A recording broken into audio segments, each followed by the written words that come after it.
Click the link in the description to sign up for a free 30-day trial from audiobooks.com.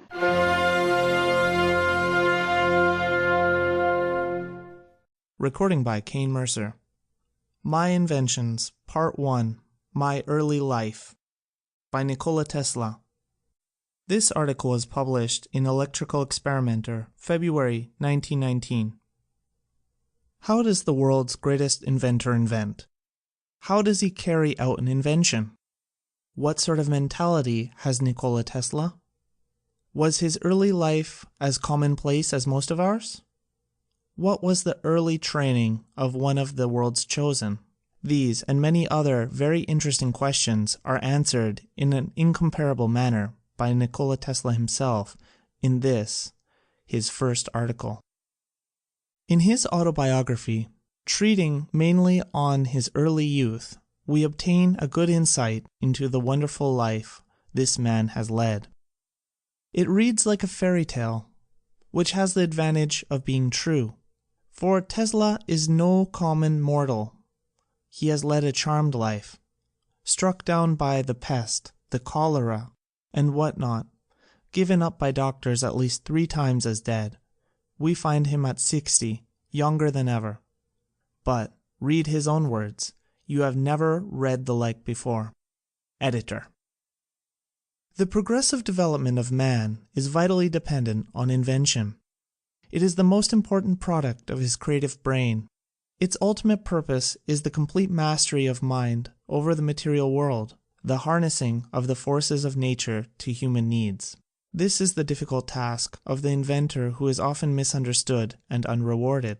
But he finds ample compensation in the pleasing exercises of his powers, and in the knowledge of being one of that exceptionally privileged class without whom the race would have long ago perished in the bitter struggle against pitiless elements.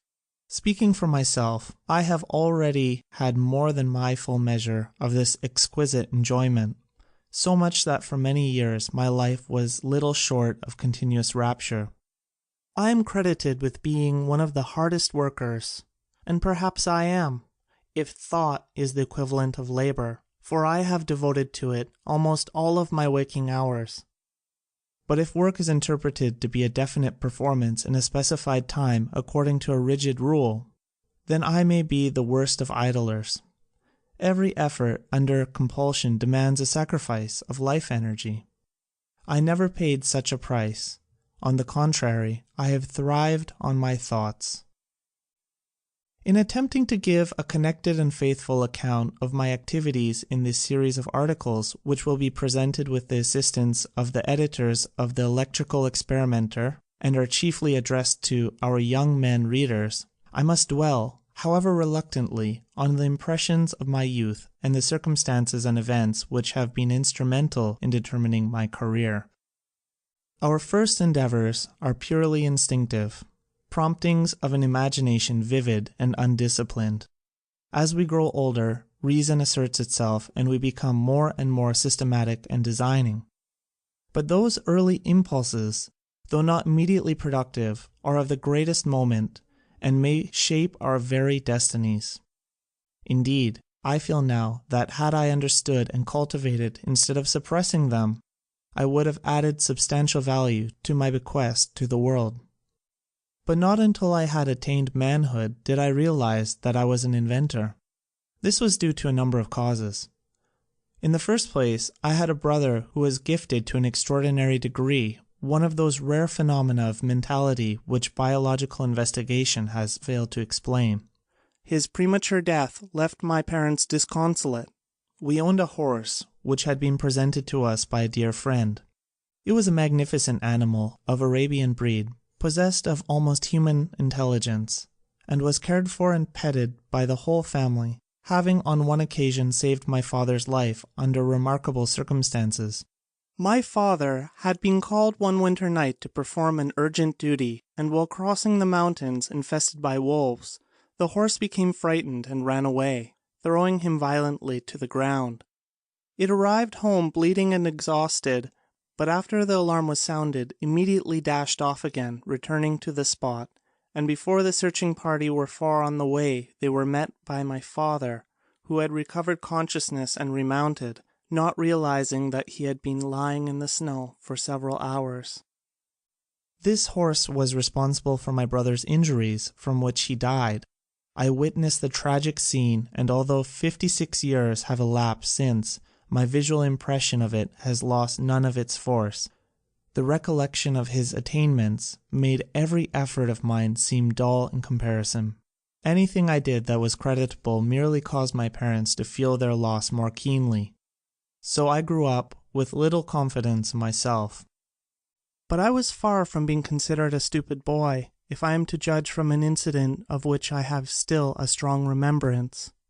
One day the aldermen were passing through a street where I was at play with the other boys.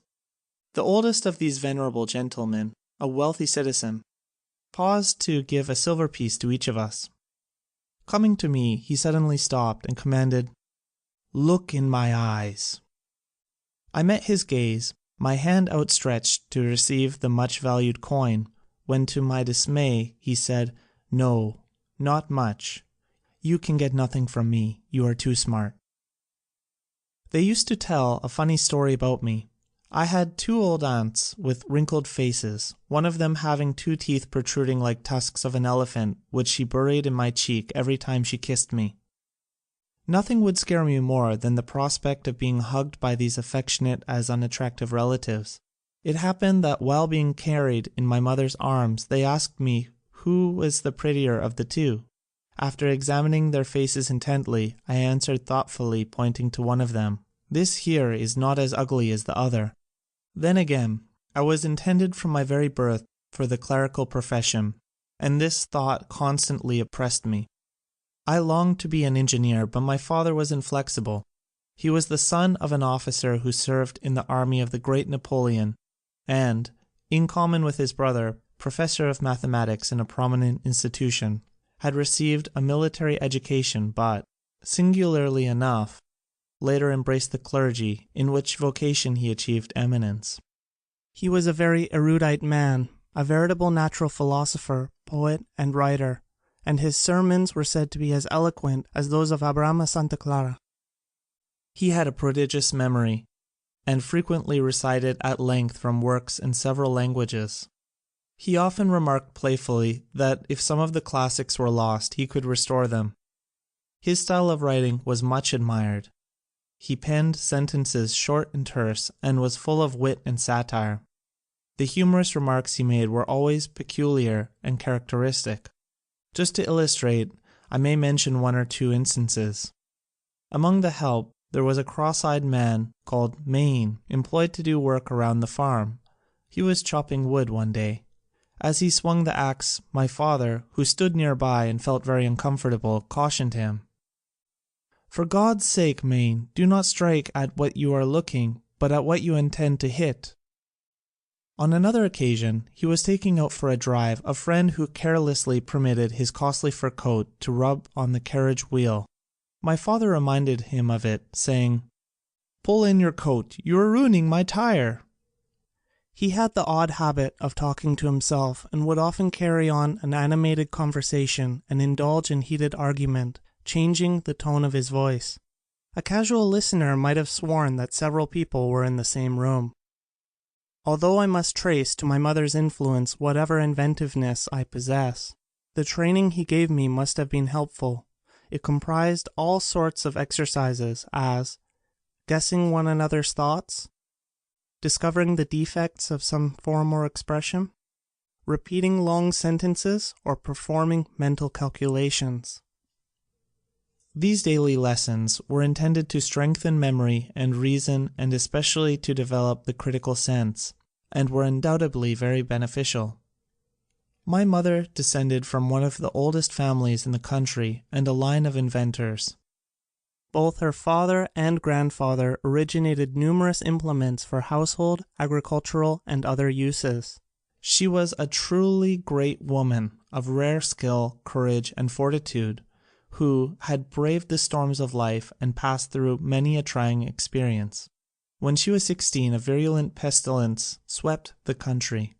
Her father was called away to administer the last sacraments to the dying, and during his absence she went alone to the assistance of a neighboring family who were stricken by the dread disease. All of the members, 5 in number, succumbed in rapid succession. She bathed, clothed, and laid out the bodies, decorating them with flowers according to the custom of the country, and when her father returned he found everything ready for a Christian burial. My mother was an inventor of the first order, and would, I believe, have achieved great things had she not been so remote from modern life and its multifold opportunities. She invented and constructed all kinds of tools and devices, and wove the finest designs from thread which was spun by her. She even planted the seeds, raised the plants, and separated the fibers herself. She worked indefatigably from break of day till late at night, and most of the wearing apparel and furnishings of the home was the product of her hands. When she was past 60, her fingers were still nimble enough to tie 3 knots in an eyelash. There was another and still more important reason for my late awakening. In my boyhood, I suffered from a peculiar affliction due to the appearance of images, often accompanied by strong flashes of light, which marred the sight of real objects and interfered with my thought and action. They were pictures of things and scenes which I had already seen, never of those I imagined. When a word was spoken to me, the image of the object it designated would present itself vividly to my vision, and sometimes I was quite unable to distinguish whether what I saw was tangible or not. This caused me great discomfort and anxiety. None of the students of psychology or physiology whom I have consulted could ever explain satisfactorily these phenomena. They seem to have been unique, although I was probably predisposed, as I know my brother experienced a similar trouble. The theory I have formulated is that the images were the result of a reflex action from the brain on the retina under great excitation. They certainly were not hallucinations such as are produced in diseased and anguished minds, for in other respects I was normal and composed. To give an idea of my distress, suppose that I had witnessed a funeral or some such nerve-wracking spectacle. Then, inevitably, in the stillness of night, a vivid picture of the scene would thrust itself before my eyes and persist despite all my efforts to banish it. Sometimes it would even remain fixed in space, though I pushed my hand through it. If my explanation is correct, it should be able to project on a screen the image of any object one conceives and make it visible. Such an advance would revolutionize all human relations. I am convinced that this wonder can and will be accomplished in time to come. I may add that I have devoted much thought to the solution of the problem. To free myself of these tormenting appearances, I tried to concentrate my mind on something else I had seen, and in this way I would often obtain temporary relief, but in order to get it I had to conjure continuously new images. It was not long before I found that I had exhausted all of those at my command. My reel had run out, as it were, because I had seen little of the world, only objects in my home and the immediate surroundings. As I performed these mental operations for the 2nd or 3rd time, in order to chase the appearances from my vision, the remedy gradually lost all its force. Then I instinctively commenced to make excursions beyond the limits of the small world of which I had knowledge, and I saw new scenes. These were at first very blurred and indistinct, and would flit away when I tried to concentrate my attention upon them, but by and by I succeeded in fixing them. They gained in strength and distinctness, and finally assumed the correctness of real things. I soon discovered that my best comfort was attained if I simply went on in my vision farther and farther, getting new impressions all the time, and so I began to travel, of course, in my mind.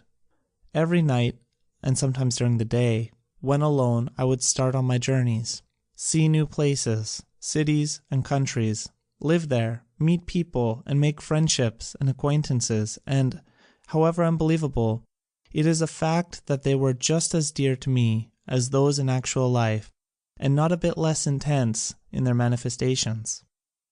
This I did constantly until I was about 17, when my thoughts turned seriously to invention.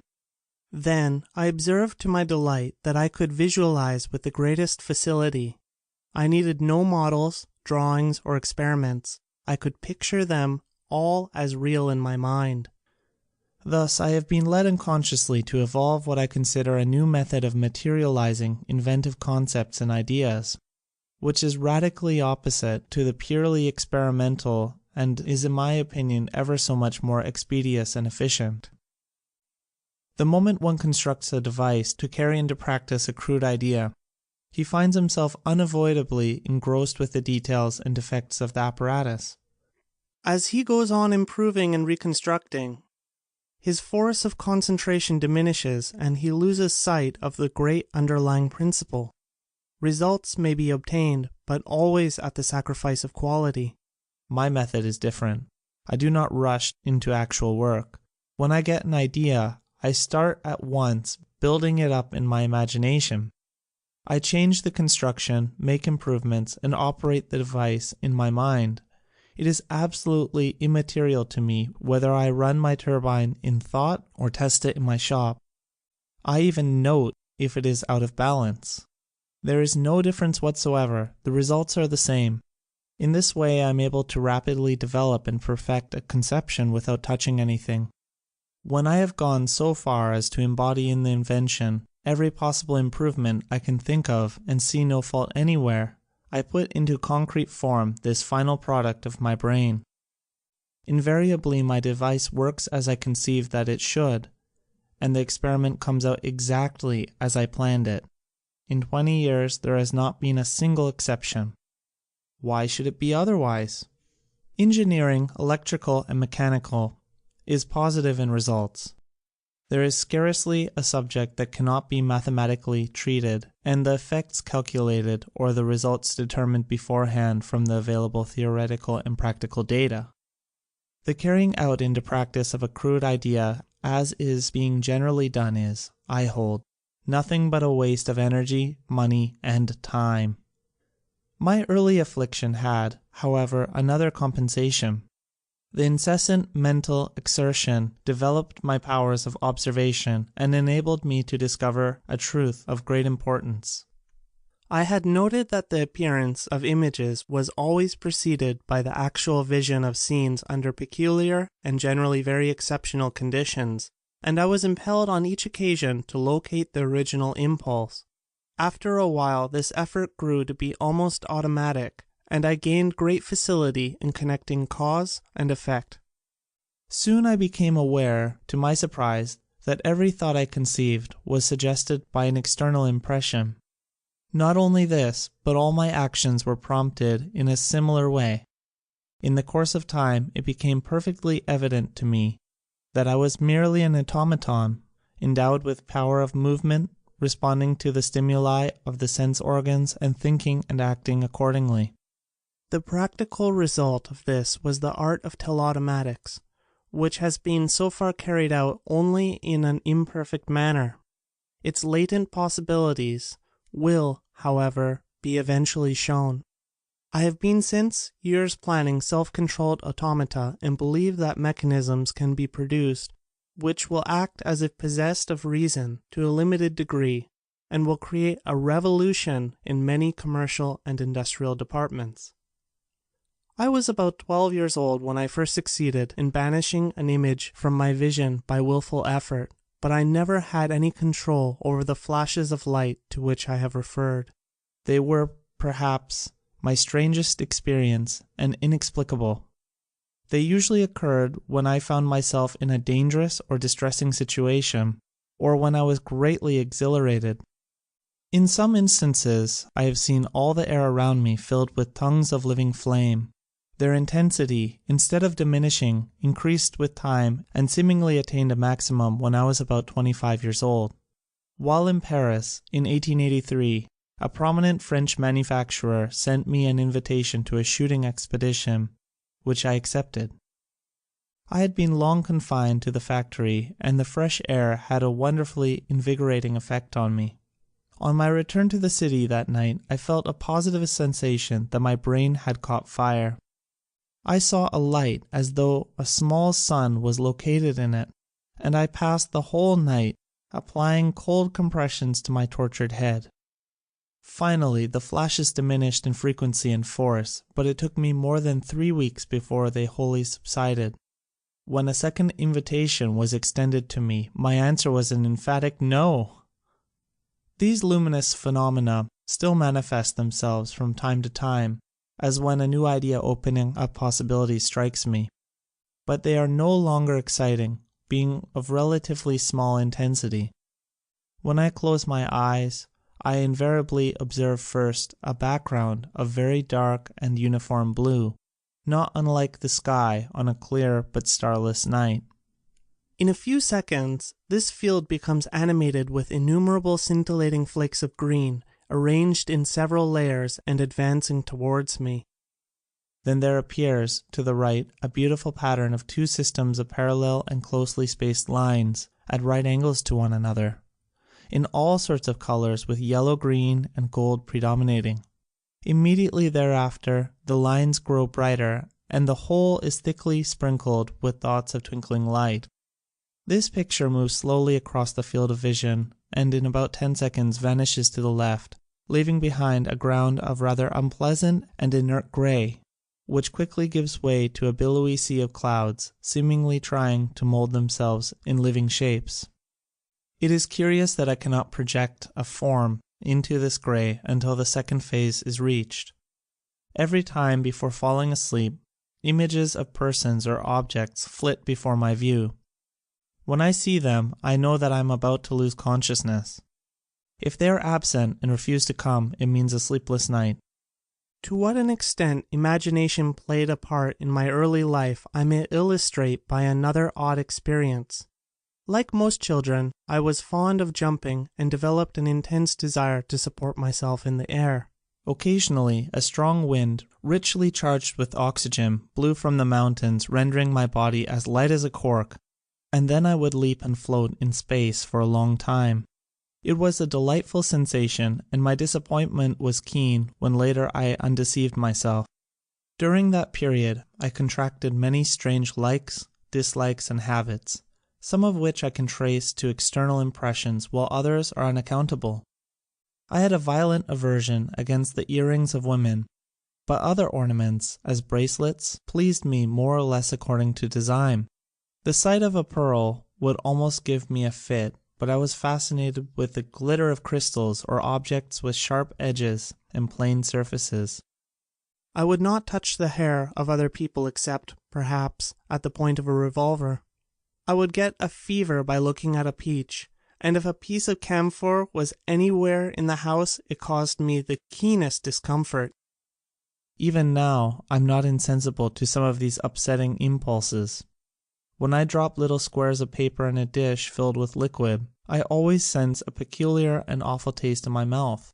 I counted the steps in my walks and calculated the cubical contents of soup plates, coffee cups, and pieces of food.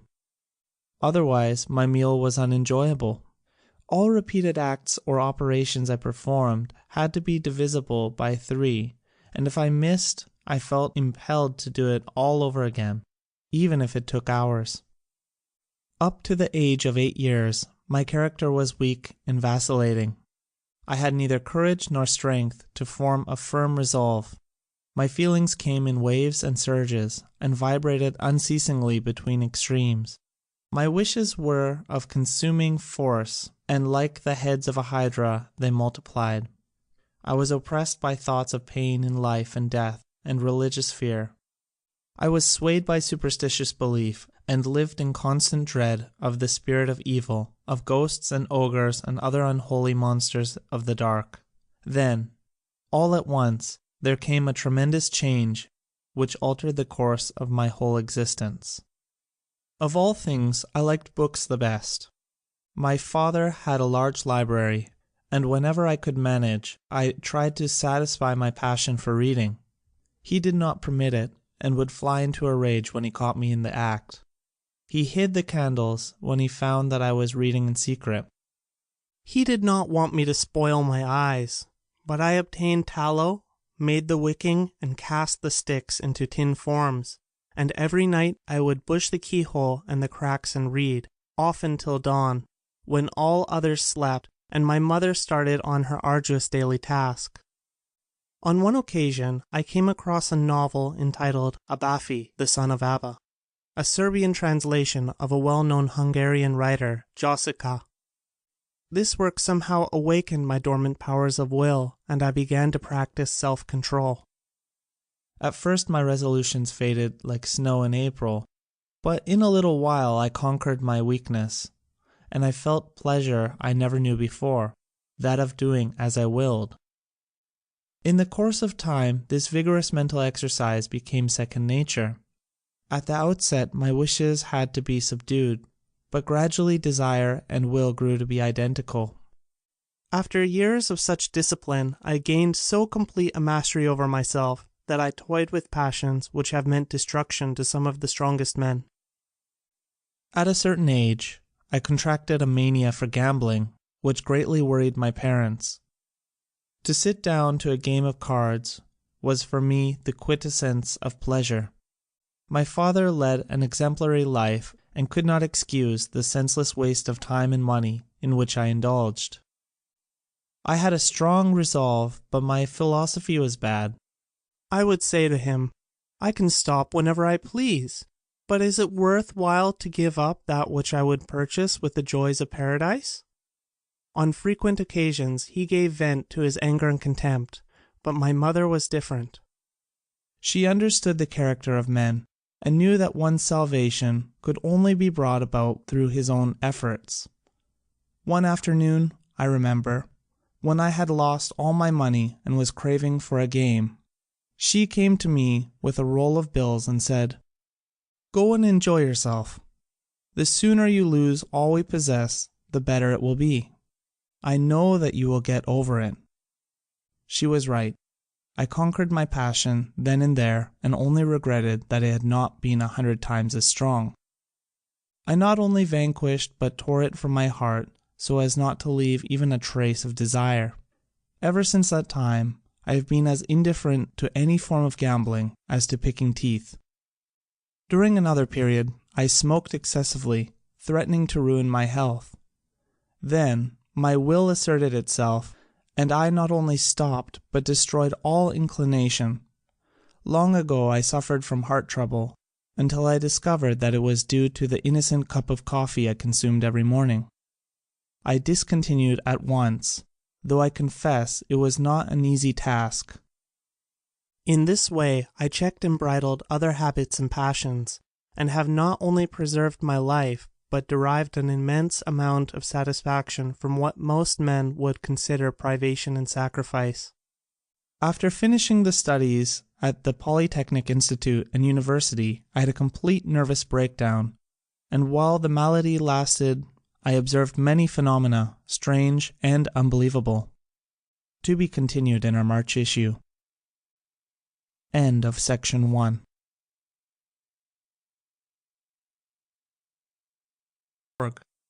Recording by Kane Mercer.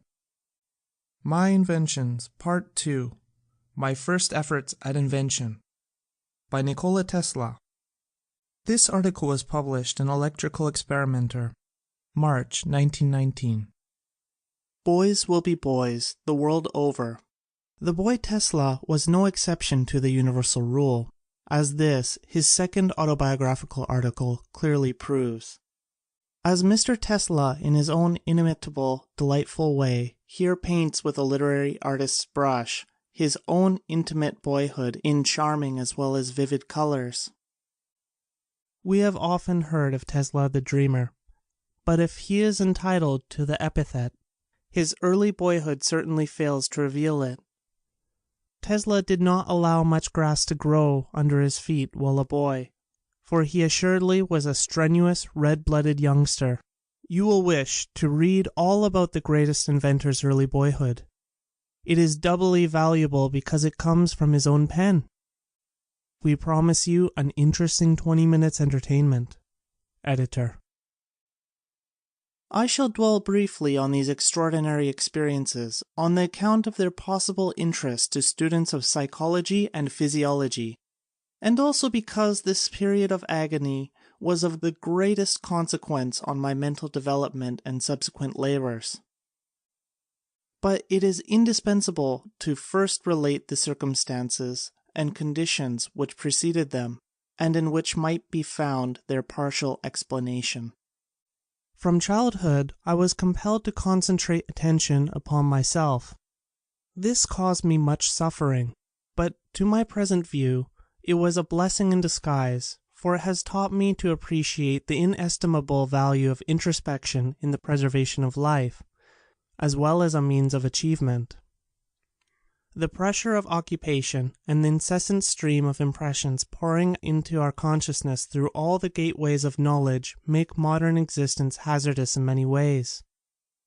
Most persons are so absorbed in the contemplation of the outside world that they are wholly oblivious to what is passing on within themselves. The premature death of millions is primarily traceable to this cause. Even among those who exercise care, it is a common mistake to avoid imaginary and ignore the real dangers. And what is true of an individual also applies, more or less, to a people as a whole. Witness in illustration the prohibition movement. A drastic, if not unconstitutional measure is now being put through in this country to prevent the consumption of alcohol, and yet it is a positive fact that coffee, tea, tobacco, chewing gum, and other stimulants, which are freely indulged in, even at the tender age, are vastly more injurious to the national body, judging from the number of those who succumb. So, for instance, during my student years, I gathered from the published necrologues in Vienna, the home of coffee drinkers, that deaths from heart trouble sometimes reached 67% of the total. Similar observations might probably be made in cities where the consumption of tea is excessive. These delicious beverages superexcite and gradually exhaust the fine fibers of the brain.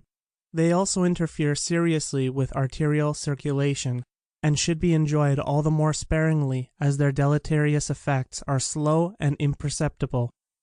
Tobacco, on the other hand, is conducive to easy and pleasant thinking, and detracts from the intensity and concentration necessary to all original and vigorous effort of the intellect. Chewing gum is helpful for a short while, but soon drains the glandular system and inflicts irreparable damage, not to speak of the revulsion it creates. Alcohol in small quantities is an excellent tonic, but is toxic in its action when absorbed in larger amounts, quite immaterial as to whether it is taken in as whiskey or produced in the stomach from sugar. But it should not be overlooked that all these are great eliminators, assisting nature, as they do, in upholding her stern but just law of survival of the fittest. Eager reformers should also be mindful of the eternal perversity of mankind, which makes the indifferent laissez-faire by far preferable to enforced restraint. The truth about this is that we need stimulants to do our best work under present living conditions, and that we must exercise moderation and control our appetites and inclinations in every direction. That is what I have been doing for many years, in this way maintaining myself young in body and mind. Abstinence was not always to my liking, but I find ample reward in the agreeable experiences I am now making. Just in the hope of converting some to my precepts and convictions, I will recall one or two. A short time ago, I was returning to my hotel. It was a bitter, cold night, the ground slippery, and no taxi to be had. Half a block behind me followed another man, evidently as anxious as myself to get under cover. Suddenly, my legs went up in the air. In the same instant there was a flash in my brain, the nerves responded, the muscles contracted, I swung through 180 degrees and landed on my hands. I resumed my walk as though nothing had happened when the stranger caught up with me. "How old are you?" he asked, surveying me critically. "Oh, about 59, I replied. "What of it?" "Well," said he, "I have seen a cat do this, but never a man." About a month since, I wanted to order new eyeglasses and went to an oculist who put me through the usual tests. He looked at me incredulously as I read off with ease the smallest print at considerable distance. But when I told him that I was past 60, he gasped in astonishment. Friends of mine often remark that my suits fit me like gloves, but they do not know that all my clothing is made to measurements which were taken nearly 35 years ago and never changed. During this same period, my weight has not varied 1 pound. In this connection, I may tell a funny story. One evening in the winter of 1885, Mr. Edison, Edward H. Johnson, the president of the Edison Illuminating Company, Mr. Batchelor, manager of the works, and myself entered a little place opposite 65 Fifth Avenue, where the offices of the company were located. Someone suggested guessing weights, and I was induced to step on a scale. Edison felt me all over and said, "Tesla weighs 152 pounds to an ounce," and he guessed it exactly. Stripped, I weighed 142 pounds, and that is still my weight. I whispered to Mr. Johnson, "How is it possible that Edison could guess my weight so closely?" "Well," he said, lowering his voice, "I will tell you, confidentially, but you must not say anything. He was employed for a long time in a Chicago slaughterhouse, where he weighed thousands of hogs every day. That's why. My friend, the Honorable Chauncey M. Depew, tells of an Englishman on whom he sprung one of his original anecdotes and who listened with puzzled expression but, a year later, laughed out loud. I will frankly confess it took me longer than that to appreciate Johnson's joke. Now, my well-being is simply the result of a careful and measured mode of living, and perhaps the most astonishing thing is that 3 times in my youth I was rendered by illness a hopeless physical wreck and given up by physicians. More than this, through ignorance and lightheartedness, I got into all sorts of difficulties, dangers, and scrapes from which I extricated myself as by enchantment. I was almost drowned 12 times, was nearly boiled alive, and just missed being cremated. I was entombed, lost, and frozen. I had hair-breadth escapes from mad dogs, hogs, and other wild animals. I passed through dreadful diseases, all kinds of odd mishaps, and that I am hale and hearty today seems like a miracle. But as I recall these incidents to my mind, I feel convinced that my preservation was not altogether accidental. An inventor's endeavor is essentially life-saving. Whether he harnesses forces, improves devices, or provides new comforts and conveniences, he is adding to the safety of our existence. He is also better qualified than the average individual to protect himself in peril, for he is observant and resourceful. If I had no other evidence that I was, in a measure, possessed of such qualities, I would find it in these personal experiences.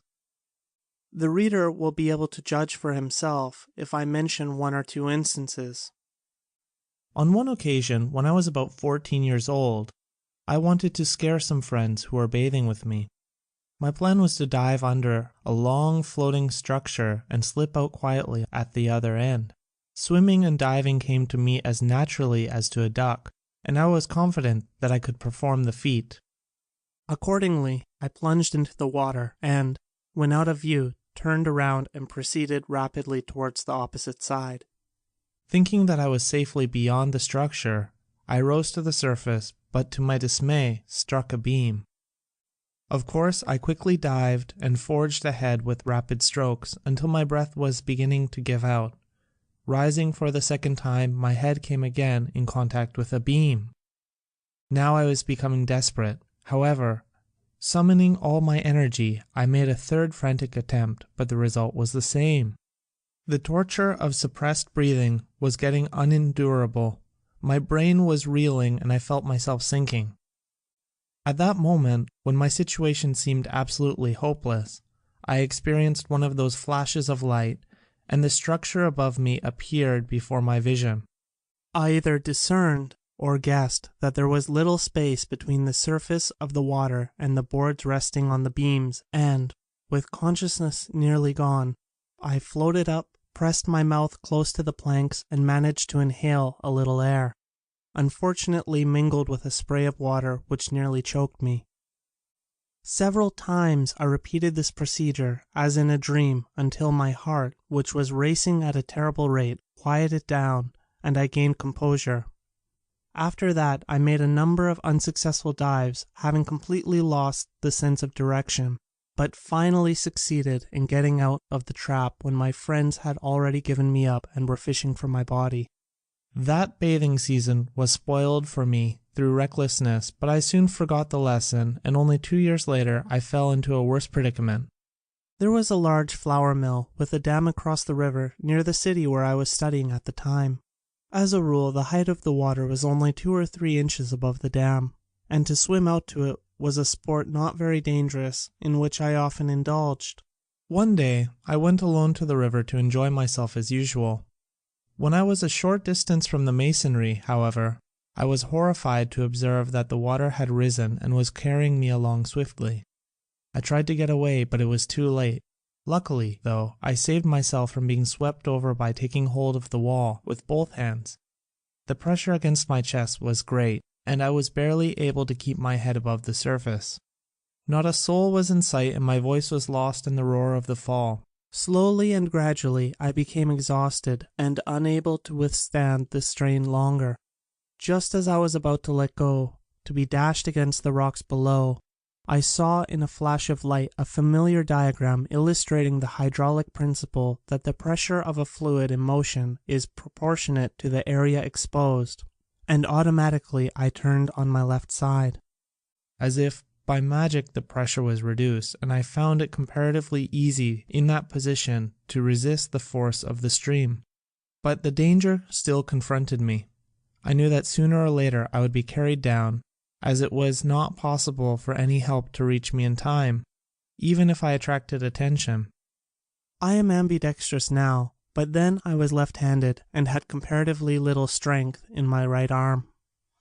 For this reason, I did not dare to turn on the other side to rest, and nothing remained but to slowly push my body along the dam. I had to get away from the mill towards which my face was turned, as the current there was much swifter and deeper. It was a long and painful ordeal, and I came near to failing at its very end, for I was confronted with a depression in the masonry. I managed to get over with the last ounce of my force, and fell in a swoon when I reached the bank, where I was found. I had torn virtually all the skin from my left side, and it took several weeks before the fever subsided and I was well. These are only 2 of many instances, but they may be sufficient to show that had it not been for the inventor's instinct, I would not have lived to tell this tale. Interested people have often asked me how and when I began to invent. This I can only answer from my present recollection, in the light of which the first attempt I recall was rather ambitious, for it involved the invention of an apparatus and a method. In the former I was anticipated, but the latter was original. It happened in this way. One of my playmates had come to the possession of a hook and fishing tackle, which created quite an excitement in the village, and the next morning all started out to catch frogs. I was left alone and deserted owing to a quarrel with this boy. I had never seen a real hook and pictured it as something wonderful, endowed with peculiar qualities, and was despairing not to be one of the party. Urged by necessity, I somehow got hold of a piece of soft iron wire, hammered the end into a sharp point between 2 stones, bent it into shape, and fastened it to a strong string. Then I cut a rod, gathered some bait, and went down to the brook where there were frogs in abundance. But I could not catch any, and was almost discouraged when it occurred to me to dangle the empty hook in front of a frog sitting on a stump. At first he collapsed, but by and by his eyes bulged out and became bloodshot. He swelled to twice his normal size and made a vicious snap at the hook. Immediately I pulled him up. I tried the same thing again and again, and the method proved infallible. When my comrades, who in spite of their fine outfit had caught nothing, came to me, they were green with envy. For a long time I kept my secret and enjoyed the monopoly, but finally yielded to the spirit of Christmas. Every boy could then do the same, and the following summer brought disaster to the frogs. In my next attempt, I seem to have acted under the first instinctive impulse which later dominated me, to harness the energies of nature to the service of man. I did this through the medium of Maybugs, or Junebugs as they are called in America, which were a veritable pest in the country, and sometimes broke the branches of trees by the sheer weight of their bodies. The bushes were black with them. I would attach as many as 4 of them to a cross piece, rotably arranged on a thin spindle, and transmit the motion of the same to a larger disc, and so derive considerable power. These creatures were remarkably efficient, for once they were started they had no sense to stop and continued whirling for hours and hours, and the hotter it was, the harder they worked. All went well until a strange boy came to the place. He was the son of a retired officer in the Austrian army. That urchin ate Maybugs alive and enjoyed them as though they were the finest Blue Point oysters. That disgusting sight terminated my endeavors in this promising field, and I have never since been able to touch a Maybug or any other insect for that matter. After that, I believe, I undertook to take apart and assemble the clocks of my grandfather. In the former operation, I was always successful, but often failed to the latter.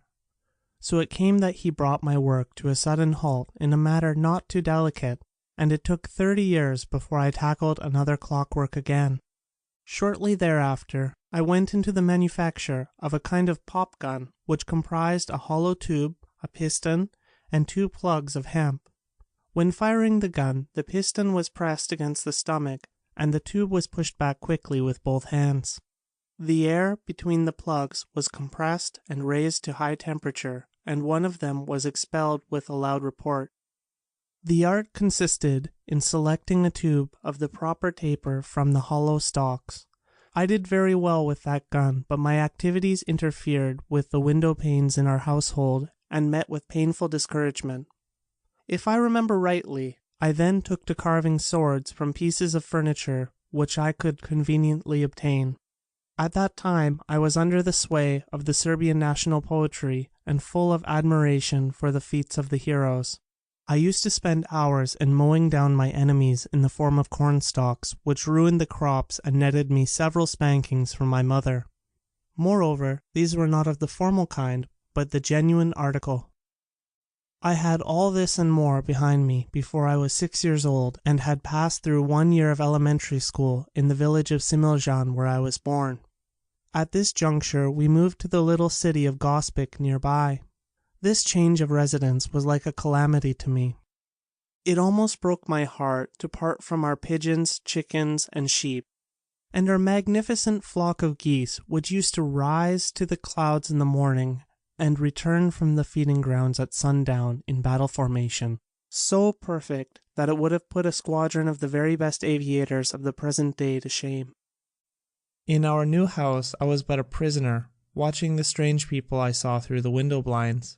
My bashfulness was such that I would rather have faced a roaring lion than one of the city dudes who strolled about. But my hardest trial came on Sunday, when I had to dress up and attend the service. There I meet with an accident, the mere thought of which made my blood curdle like sour milk for years afterwards. It was my second adventure in a church. Not long before I was entombed for a night in an old chapel on an inaccessible mountain which was visited only once a year. It was an awful experience, but this one was worse. There was a wealthy lady in town, a good but pompous woman, who used to come to church gorgeously painted up and attired with an enormous train and attendants. One Sunday I had just finished ringing the bell in the belfry, and rushed downstairs when this grand dame was sweeping out, and I jumped on her train. It tore off with a ripping noise which sounded like a salvo of musketry fired by raw recruits. My father was livid with rage. He gave me a gentle slap on the cheek, the only corporal punishment he ever administered to me, but I almost feel it now. The embarrassment and confusion that followed are indescribable. I was practically ostracized until something else happened that redeemed me in the estimation of the community. An enterprising young merchant had organized a fire department. A new fire engine was purchased, uniforms provided, and men drilled for service and parade. The engine was, in reality, a pump to be worked by 16 men, and was beautifully painted red and black.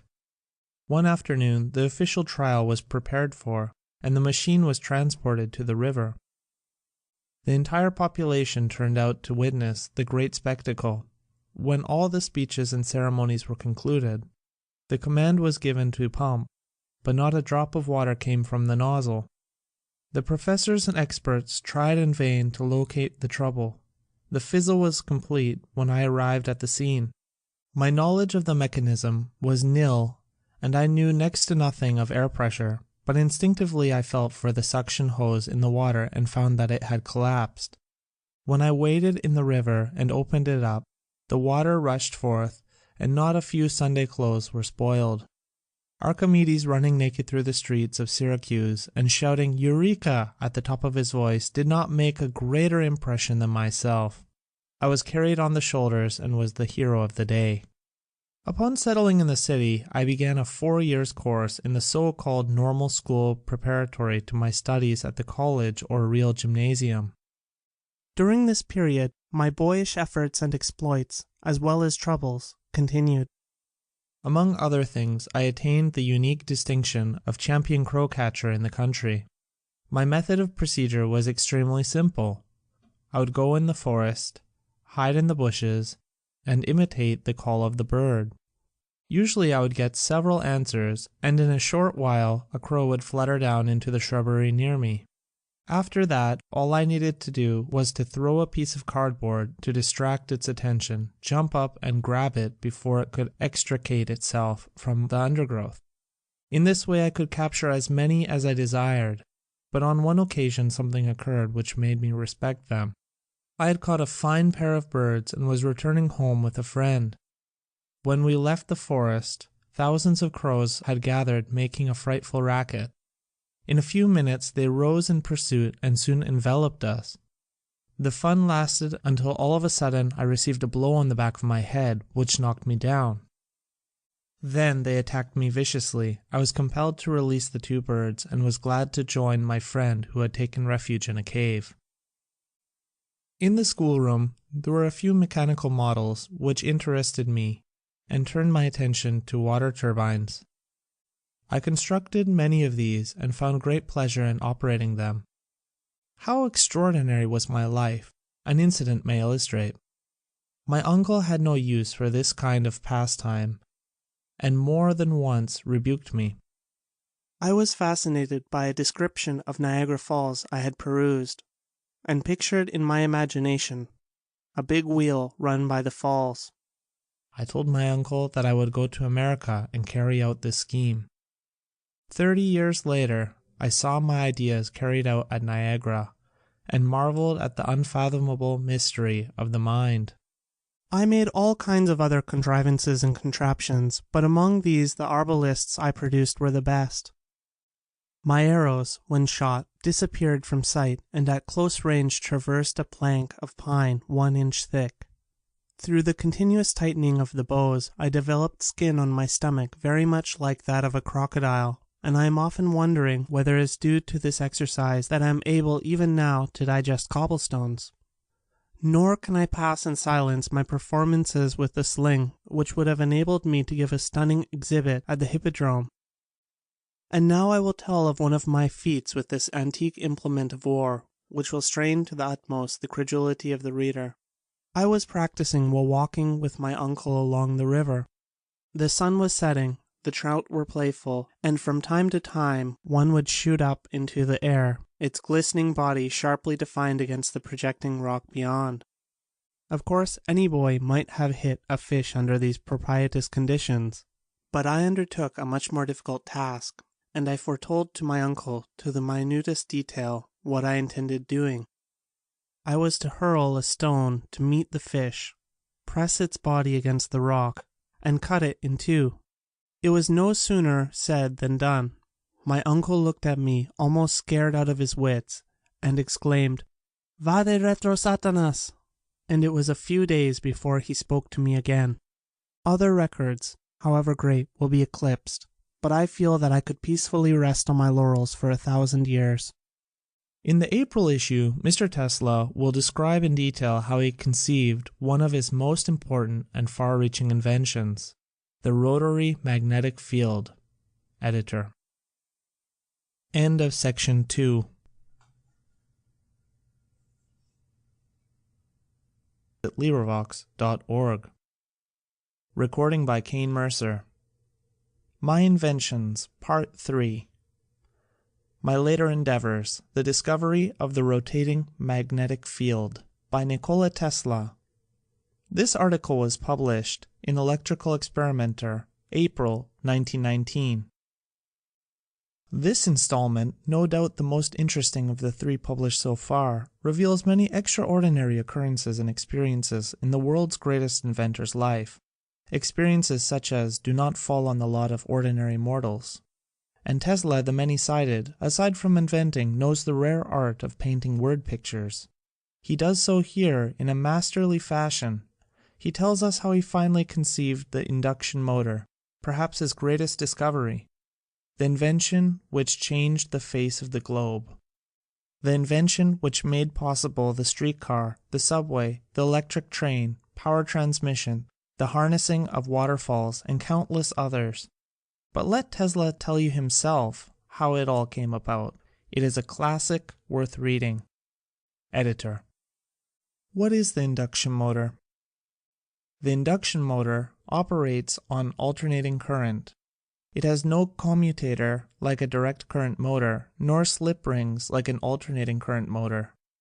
Contrary to the 2 types just cited, the field current is not steady, but the current itself rotates constantly, pulling around with it, by induction, the only moving part of the motor, the rotor or armature. Having no armature nor slip rings, the induction motor never sparks. It consequently knows no brush trouble. It needs no attention because of its ruggedness. Only the bearings wear out. Its efficiency, too, is higher. On account of all this, the induction motor is used in a preponderating proportion in streetcars, electric trains, factories, etc. At the age of 10, I entered the real gymnasium, which was a new and fairly well-equipped institution. In the department of physics were various models of classical scientific apparatus, electrical and mechanical.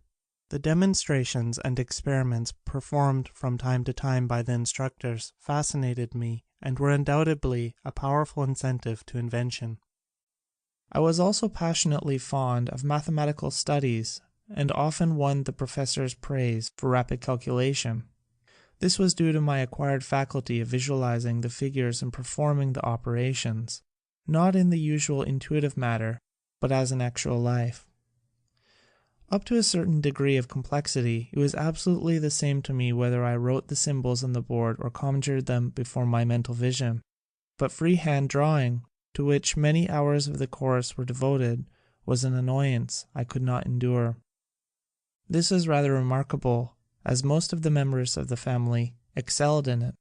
Perhaps my aversion was simply due to the predilection I found in undisturbed thought.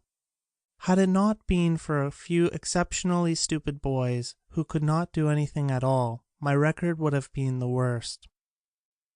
It was a serious handicap, as under the then existing educational regime, drawing being obligatory, this deficiency threatened to spoil my whole career, and my father had considerable trouble in railroading me from one class to another.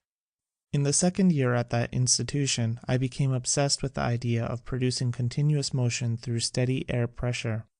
The pump incident, of which I have told, had set afire my youthful imagination and impressed me with the boundless abilities of a vacuum.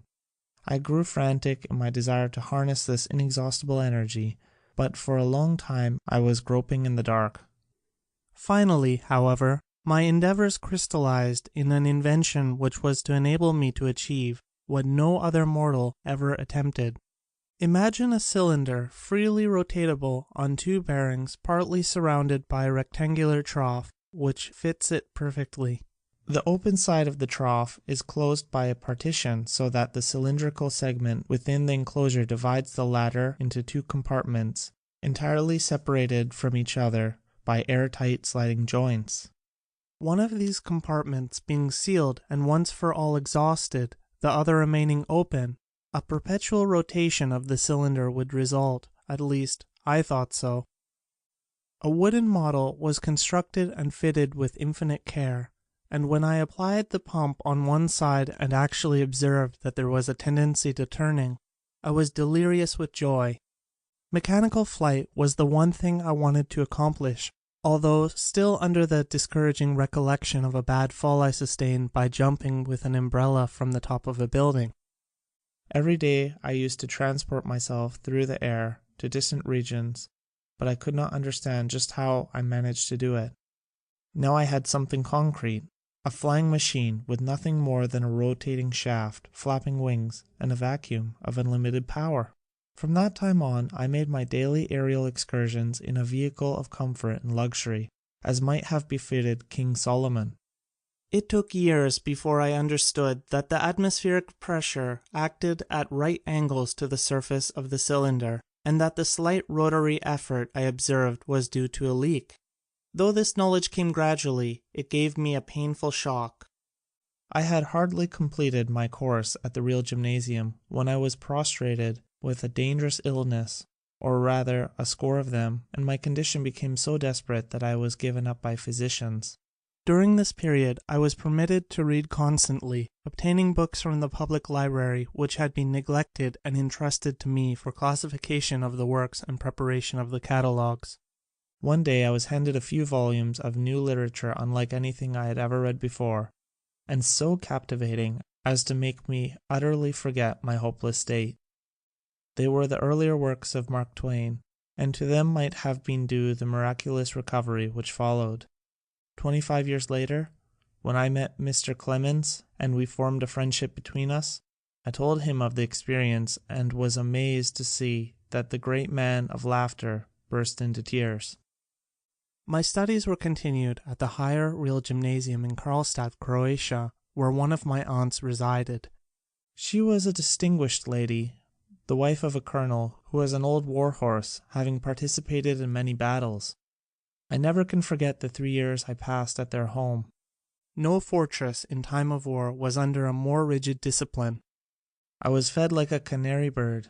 All the meals were of the highest quality and deliciously prepared, but short in quantity by 1,000%. The slices of ham cut by my aunt were like tissue paper. When the colonel would put something substantial on my plate, she would snatch it away and say excitedly to him, "Be careful, Nico is very delicate." I had a voracious appetite and suffered like Tantalus, but I lived in an atmosphere of refinement and artistic taste quite unusual for those times and conditions. The land was low and marshy, and malaria fever never left me while there, despite of the enormous amounts of quinine I consumed. Occasionally the river would rise and drive an army of rats into the buildings, devouring everything, even to the bundles of the fierce paprika. These pests were to me a welcome diversion. I thinned their ranks by all sorts of means, which won me the unenviable distinction of rat catcher in the community. At last, however, my course was completed, the misery ended, and I obtained the certificate of maturity which brought me to the crossroads. During all those years my parents never wavered in their resolve to make me embrace the clergy, the mere thought of which filled me with dread. I had become intensely interested in electricity under the stimulating influence of my professor of physics, who was an ingenious man and often demonstrated the principles by apparatus of his own invention. Among these, I recall a device in the shape of a freely rotatable bulb with tinfoil coatings, which was made to spin rapidly when connected to a static machine. It is impossible for me to convey an adequate idea of the intensity of feeling I experienced in witnessing his exhibitions of these mysterious phenomena. Every impression produced 1,000 echoes in my mind. I wanted to know more of this wonderful force. I longed for experiment and investigation, and resigned myself to the inevitable with aching heart. Just as I was making ready for the long journey home, I received word that my father wished me to go on a shooting expedition. It was a strange request, as he had always been strenuously opposed to this kind of sport. But a few days later I learnt that the cholera was raging in that district, and, taking advantage of an opportunity, I returned to Gospic in disregard of my parents' wishes. It was incredible how absolutely ignorant people were as to the causes of this scourge which visited the country in intervals from 15 to 20 years. They thought that the deadly agents were transmitted through the air and filled it with pungent odors and smoke. In the meantime, they drank the infected water and died in heaps. I contracted the awful disease on the very day of my arrival, and although surviving the crisis, I was confined to bed for 9 months with scarcely any ability to move. My energy was completely exhausted, and for the second time I found myself at death's door. In one of the sinking spells, which was thought to be the last, my father rushed into the room. I still see his pallid face as he tried to cheer me in tones belying his assurance. "Perhaps," I said, "I may get well if you let me study engineering." "You will go to the best technical institution in the world," he solemnly replied, and I knew that he meant it. A heavy weight was lifted from my mind, but the relief would have come too late had it not been for a marvelous cure brought about through a bitter decoction of a peculiar bean. I came to life like another Lazarus, to the utter amazement of everybody. My father insisted that I spend a year in healthful physical outdoor exercises, to which I reluctantly consented. For most of this term I roamed in the mountains, loaded with a hunter's outfit and a bundle of books, and this contact with nature made me stronger in body as well as in mind. I thought and planned, and conceived many ideas almost as a rule delusive. The vision was clear enough, but the knowledge of principles was very limited. In one of my inventions I proposed to convey letters and packages across the seas, through a submarine tube, in spherical containers of sufficient strength to resist the hydraulic pressure. The pumping plant intended to force the water through the tube was accurately figured and designed, and all other particulars carefully worked out. Only one trifling detail, of no consequence, was lightly dismissed. I assumed an arbitrary velocity of the water, and, what is more, took pleasure in making it high, thus arriving at a stupendous performance supported by faultless calculations.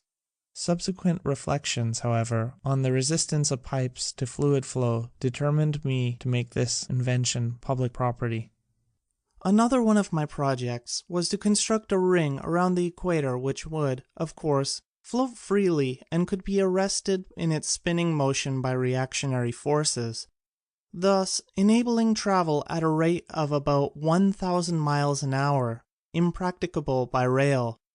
The reader will smile. The plan was difficult of execution, I will admit, but not nearly so bad as that of a well-known New York professor who wanted to pump the air from the torrid to temperate zones, entirely forgetful of the fact that the Lord had provided a gigantic machine for this very purpose. Still another scheme, far more important and attractive, was to derive power from the rotational energy of terrestrial bodies. I had discovered that objects on the Earth's surface, owing to the diurnal rotation of the globe, are carried by the same alternately in and against the direction of translatory movement. From this results a great change in momentum, which could be utilized in the simplest imaginable manner to furnish motive effort in any habitable region of the world. I cannot find words to describe my disappointment when later I realized that I was in the predicament of Archimedes, who vainly sought for a fixed point in the universe. At the termination of my vacation, I was sent to the Polytechnic School in Graz, Styria, which my father had chosen as one of the oldest and best reputed institutions. That was the moment I had eagerly awaited, and I began my studies under good auspices and firmly resolved to succeed. My previous training was above average due to my father's teaching and opportunities afforded. I had acquired the knowledge of a number of languages and waded through the books of several libraries, picking up information more or less useful. Then again, for the first time, I could choose my subjects as I liked, and freehand drawing was to bother me no more. I had made up my mind to give my parents a surprise, and during the whole first year I regularly started my work at 3 o'clock in the morning and continued until 11 at night, no Sundays or holidays excepted. As most of my fellow students took things easily, naturally enough I eclipsed all records. In the course of that year I passed through 9 exams, and the professors thought I deserved more than the highest qualifications. Armed with their flattering certificates, I went home for a short rest, expecting a triumph, and was mortified when my father made light of these hard-won honors.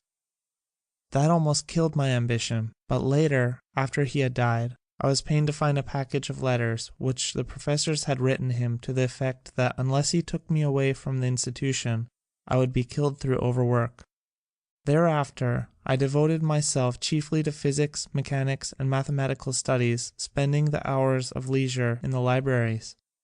I had a veritable mania for finishing whatever I began, which often got me into difficulties. On one occasion, I started to read the works of Voltaire when I learned, to my dismay, that there were close on 100 large volumes in small print which that monster had written while drinking 72 cups of black coffee per diem. It had to be done, but when I laid aside the last book, I was very glad and said, "Never more." My first year's showing had won me the appreciation and friendship of several professors. Among these were Professor Rogner, who was teaching arithmetical subjects and geometry, Professor Poschel, who held the chair of theoretical and experimental physics, and Dr. Allais, who taught integral calculus and specialized in differential equations. This scientist was the most brilliant lecturer to whom I've ever listened. He took a special interest in my progress and would frequently remain for an hour or two in the lecture room, giving me problems to solve, in which I delighted. To him I explained a flying machine I had conceived, not an illusionary invention, but one based on sound scientific principles, which has become realizable through my turbine, and will soon be given to the world. Both professors, Rogner and Poschel, were curious men. The former had peculiar ways of expressing himself, and whenever he did so, there was a riot, followed by a long and embarrassing pause. Professor Poschel was a methodical and thoroughly grounded German. He had enormous feet and hands like the paws of a bear. But all of his experiments were skillfully performed, with lock-like precision and without a miss. It was the second year of my studies that we received a Gramme dynamo from Paris, having the horseshoe form of a laminated field magnet and a wire-wound armature with a commutator. It was connected up and various effects of the currents were shown. While Professor Poschel was making demonstrations, running the machine as a motor, the brushes gave trouble, sparking badly, and I observed that it might be possible to operate a motor without these appliances. But he declared that it could not be done, and did me the honor of delivering a lecture on the subject, at the conclusion of which he remarked, "Mr. Tesla may accomplish great things, but he certainly never will do this. It would be equivalent to converting a steadily pulling force, like that of gravity, into a rotary effort. It is a perpetual motion scheme, an impossible idea." But instinct is something which transcends knowledge. We have, undoubtedly, certain finer fibers that enable us to perceive truths when logical deduction or any other willful effort of the brain is futile. For a time I wavered, impressed by the professor's authority, but soon became convinced I was right and undertook the task with all the fire and boundless confidence of youth. I started by first picturing in my mind a direct current machine, running it and following the changing flow of the currents in the armature. Then I would imagine an alternator and investigate the process taking place in a similar manner. Next, I would visualize systems comprising motors and generators and operate them in various ways. The images I saw were to me perfectly real and tangible. All my remaining term in Graz was passed in intense but fruitless efforts of this kind, and I almost came to the conclusion that the problem was insolvable. In 1880, I went to Prague, Bohemia, carrying out my father's wish to complete my education at the university there. It was in that city that I made a decided advance, which consisted in detaching the commutator from the machine and studying the phenomena in this new aspect, but still without result. In the year following, there was a sudden change in my views of life. I realized that my parents had been making too great sacrifices on my account and resolved to relieve them of the burden. The wave of the American telephone had just reached the European continent, and the system was to be installed in Budapest, Hungary. It appeared an ideal opportunity, all the more as a friend of our family was at the head of the enterprise. It was here that I suffered the complete breakdown of the nerves to which I have referred. What I experienced during the period of that illness surpasses all belief. My sight and hearing were always extraordinary. I could clearly discern objects in the distance when others saw no trace of them. Several times in my boyhood, I saved the houses of our neighbors from fire by hearing the faint crackling sounds which did not disturb their sleep and calling for help. In 1899, when I was past 40 and carrying on my experiments in Colorado, I could hear very distinctly thunderclaps at a distance of 550 miles. The limit of audition for my young assistants was scarcely more than 150 miles. My ear was thus over 13 times more sensitive. Yet at that time I was, so to speak, stone deaf in comparison with the acuteness of my hearing while under the nervous strain. In Budapest, I could hear the ticking of a watch with 3 rooms between me and the timepiece. A fly alighting on the table in the room would cause a dull thud in my ear. A carriage passing at a distance of a few miles fairly shook my whole body. The whistle of a locomotive 20 or 30 miles away made the bench or chair on which I sat vibrate so strongly that the pain was unbearable. The ground under my feet trembled continuously. I had to support my bed on rubber cushions to get any rest at all. The roaring noises from near and far often produced the effect of spoken words which often would have frightened me had I not been able to resolve them into their accidental components. The sun's rays, when periodically intercepted, would cause blows of such force on my brain that they would stun me. I had to summon all my willpower to pass under a bridge or other structure as I experienced a crushing pressure on the skull. In the dark, I had the sense of a bat and could detect the presence of an object at a distance of 12 feet by a peculiar creepy sensation on the forehead.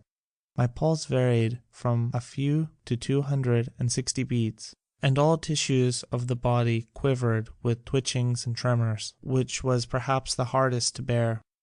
A renowned physician, who gave me daily large doses of bromide of potassium, pronounced my malady unique and incurable.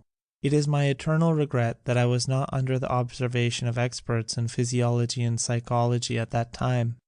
I clung desperately to life, but never expected to recover. Can anyone believe that so helpless a physical wreck could ever be transformed into a man of astonishing strength and tenacity, able to work 38 years, almost without a day's interruption, and find himself still strong and fresh in body and mind? Such is my case.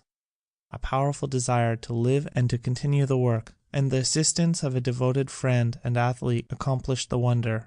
My health returned, and with it the vigor of mind. In attacking the problem again, I almost regretted that the struggle was soon to end. I had so much energy to spare. When I undertook the task, it was not with a resolve such as men often make. With me, it was a sacred vow, a question of life and death. I knew that I would perish if I failed. Now I felt that the battle was won. Back in the deep recesses of the brain was the solution, but I could not yet give it outward expression. One afternoon, which is ever present in my recollection, I was enjoying a walk with a friend in the city park and reciting poetry. At that age, I knew entire books by heart, word for word. One of these was Goethe's Faust. The sun was just setting and reminded me of the glorious passage. Sie rückt und weit, der Tag ist überlebt. Dort eilet sie hin und fordert neues Leben. Oh, dass kein Flügel mich vom Boden hebt, nach und immer nach zu streben. Ein schöner Traum, indessen sie entweigt, ach, zu der Geistesflügen wird so leicht, kein körperlicher Flügel sich gesellen. The glow retreats, done is the day of toil. It yonder hastes, new fields of life exploring. Ah, that no wing can lift me from the soil, upon its track to follow soaring. A glorious dream, though now the glories fade. Alas! The wings that lift the mind no aid of wings to lift the body can bequeath me. As I uttered these inspiring words, the idea came to me like a flash of lightning, and in an instant the truth was revealed. I drew with a stick on the sand the diagrams shown 6 years later in my address before the American Institute of Electrical Engineers, and my companion understood them perfectly. The images I saw were wonderfully sharp and clear and had the solidity of metal and stone, so much so that I told him, "See my motor here? Watch me reverse it." I cannot begin to describe my emotions. Pygmalion, seeing his statue come to life, could not have been more deeply moved. 1,000 secrets of nature which I have stumbled upon accidentally I would have given, for that one which I had wrestled from her against all odds and at the peril of my existence. End of section 3.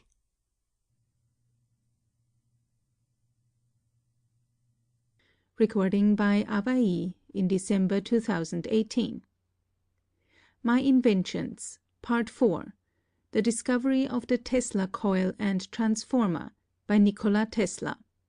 This article was published in Electrical Experimenter, May 1919. For a while I gave myself up entirely to the intense enjoyment of picturing machines and devising new forms. It was a mental state of happiness about as complete as I have ever known in life. Ideas came in an uninterrupted stream, and the only difficulty I had was to hold them fast. The pieces of apparatus I conceived were to me absolutely real and tangible in every detail, even to the minutest marks and signs of wear. I delighted in imagining the motors constantly running, for in this way they presented to the mind's eye a more fascinating sight. When natural inclination develops into a passionate desire, one advances towards his goal in 7-league boots.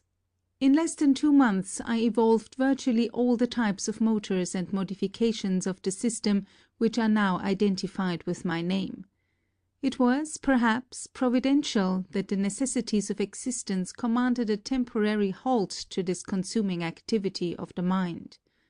I came to Budapest prompted by a premature report concerning the telephone enterprise, and, as irony of fate willed it, I had to accept a position as draftsman in the Central Telegraph Office of the Hungarian government at a salary which I deem it my privilege not to disclose.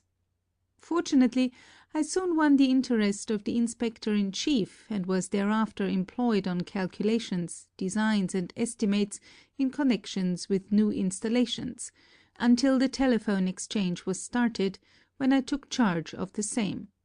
The knowledge and practical experience I gained in the course of this work was most valuable, and the employment gave me ample opportunities for the exercise of my inventive faculties.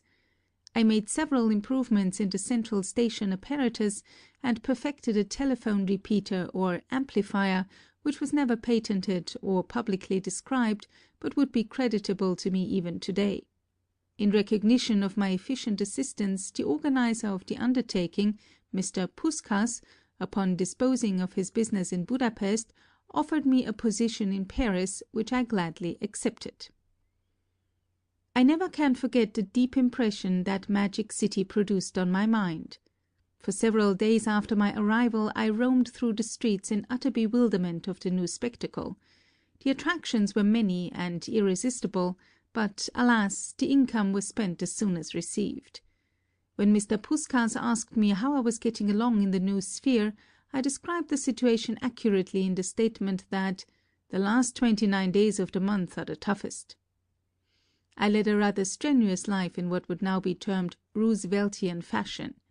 Every morning, regardless of weather, I would go from the Boulevard Saint-Marcel, where I resided, to a bathing house on the Seine, plunge into the water, loop the circuit 27 times, and then walk an hour to reach Ivry, where the company's factory was located.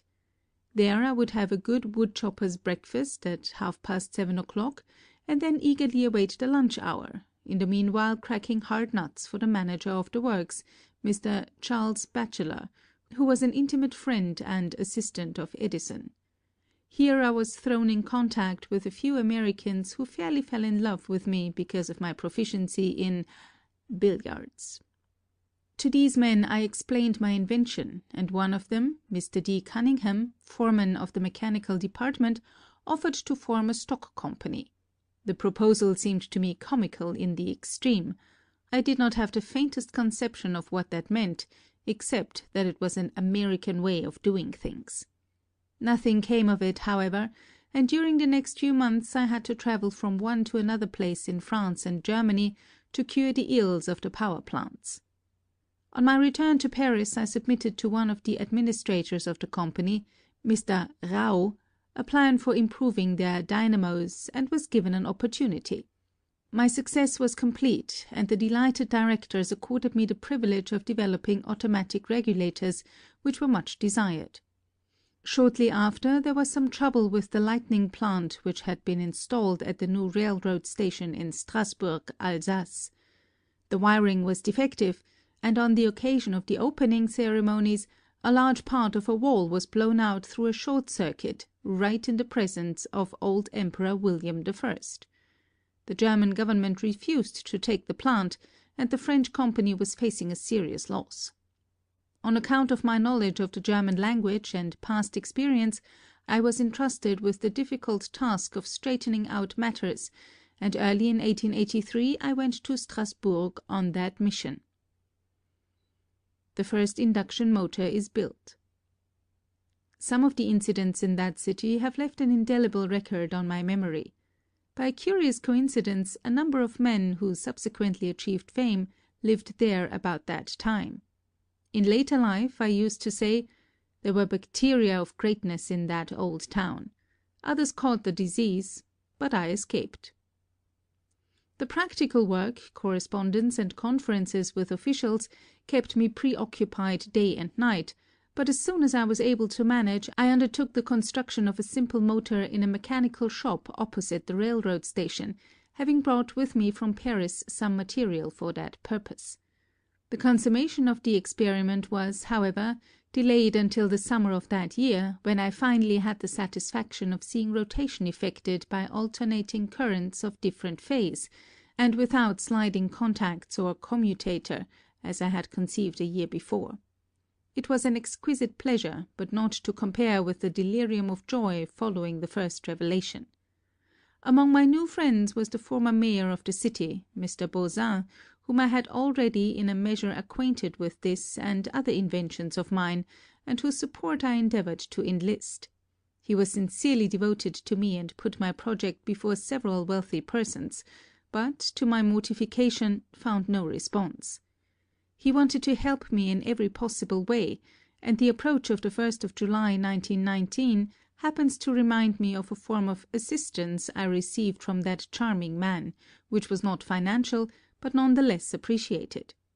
In 1870, when the Germans invaded the country, Mr. Bauzin had buried a good-sized allotment of Saint-Estèphe of 1801, and he came to the conclusion that he knew no worthier person than myself to consume that precious beverage. This, I may say, is one of the unforgettable incidents to which I have referred. My friend urged me to return to Paris as soon as possible and seek support there. This I was anxious to do, but my work and negotiations were protracted owing to all sorts of petty obstacles I encountered, so that at times the situation seemed hopeless. German efficiency. Just to give an idea of German thoroughness and efficiency, I may mention here a rather funny experience. An incandescent lamp of 16 candle power was to be placed in a hallway, and upon selecting the proper location, I ordered the monteur to run the wires. After working for a while, he concluded that the engineer had to be consulted, and this was done. The latter made several objections, but ultimately agreed that the lamp should be placed 2 inches from the spot I had assigned, whereupon the work proceeded. Then the engineer became worried and told me that Inspector Avadek should be notified. That important person called, investigated, debated, and decided that the lamp should be shifted back 2 inches, which was the place I had marked. It was not long, however, before Avadek got cold feet himself and advised me that he had informed Oberinspector Hieronymus of the matter, and that I should await his decision.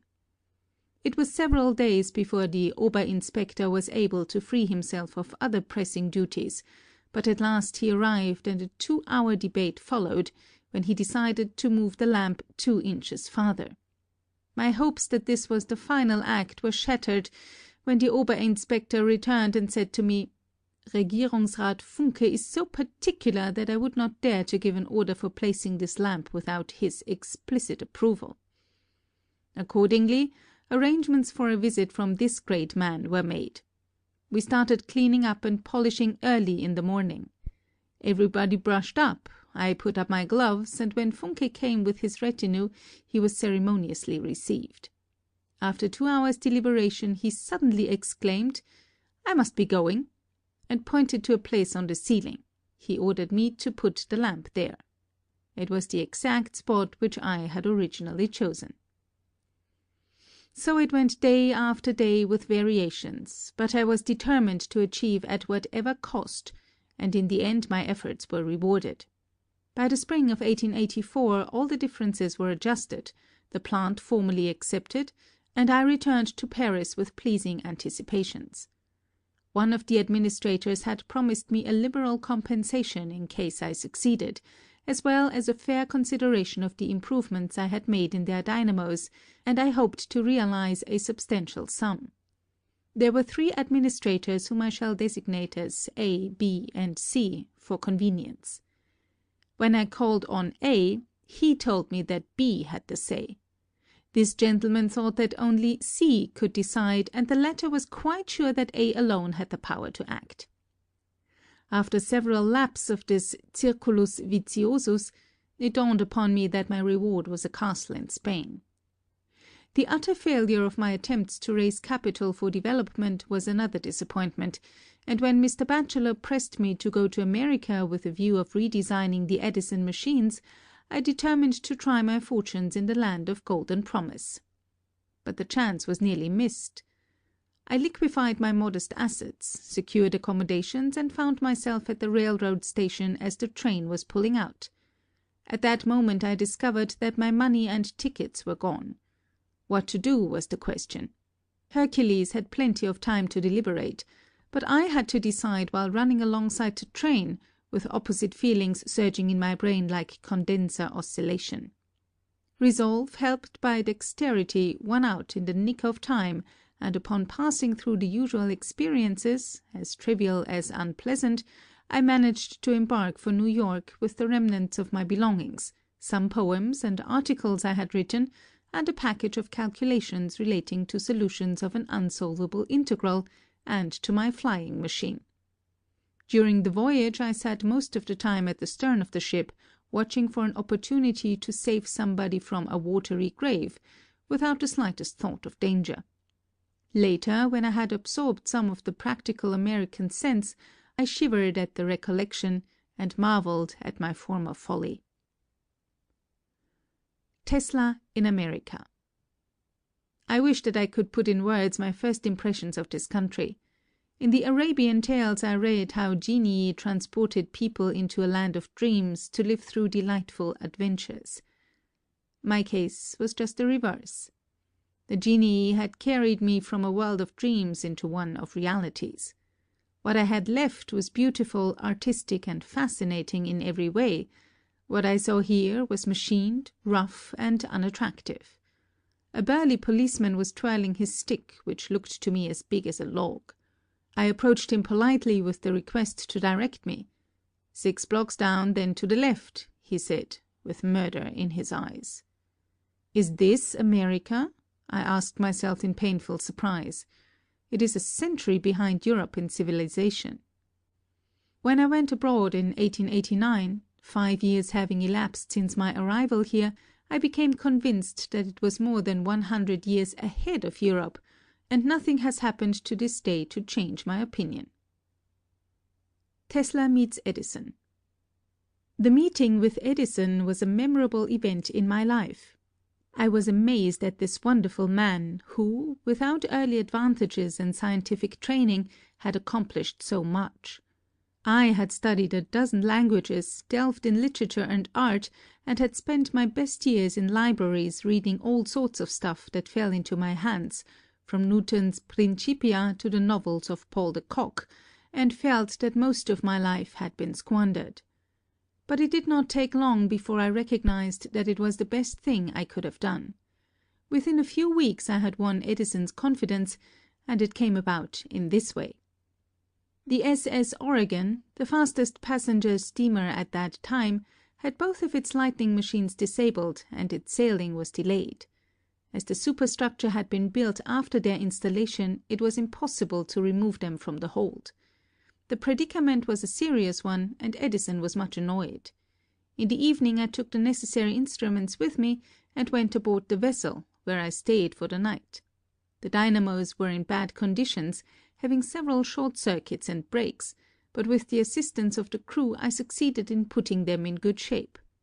At 5 o'clock in the morning, when passing along Fifth Avenue on my way to the shop, I met Edison with Batchelor and a few others as they were returning home to retire.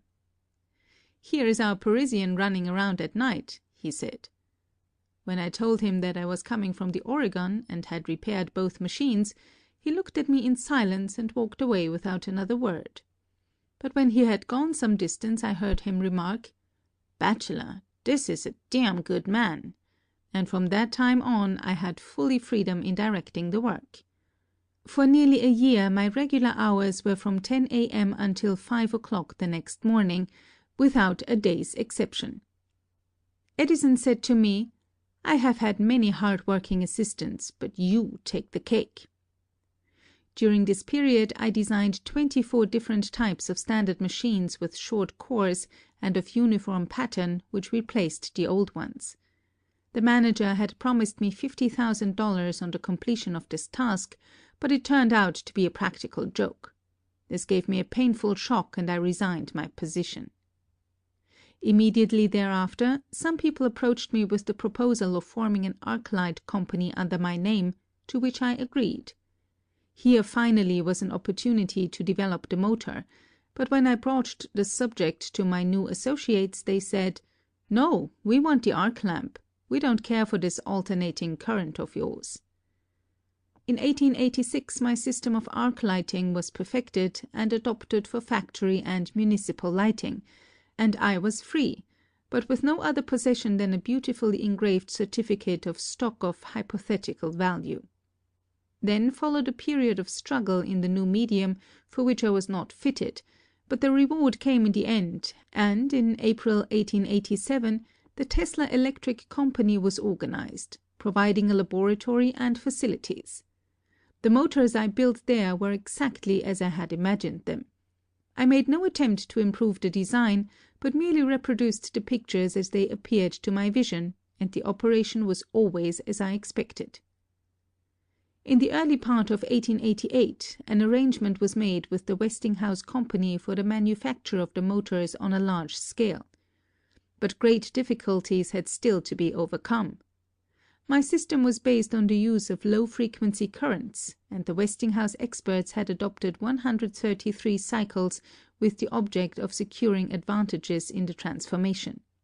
They did not want to depart from their standard forms of apparatus, and my efforts had to be concentrated upon adapting the motor to these conditions.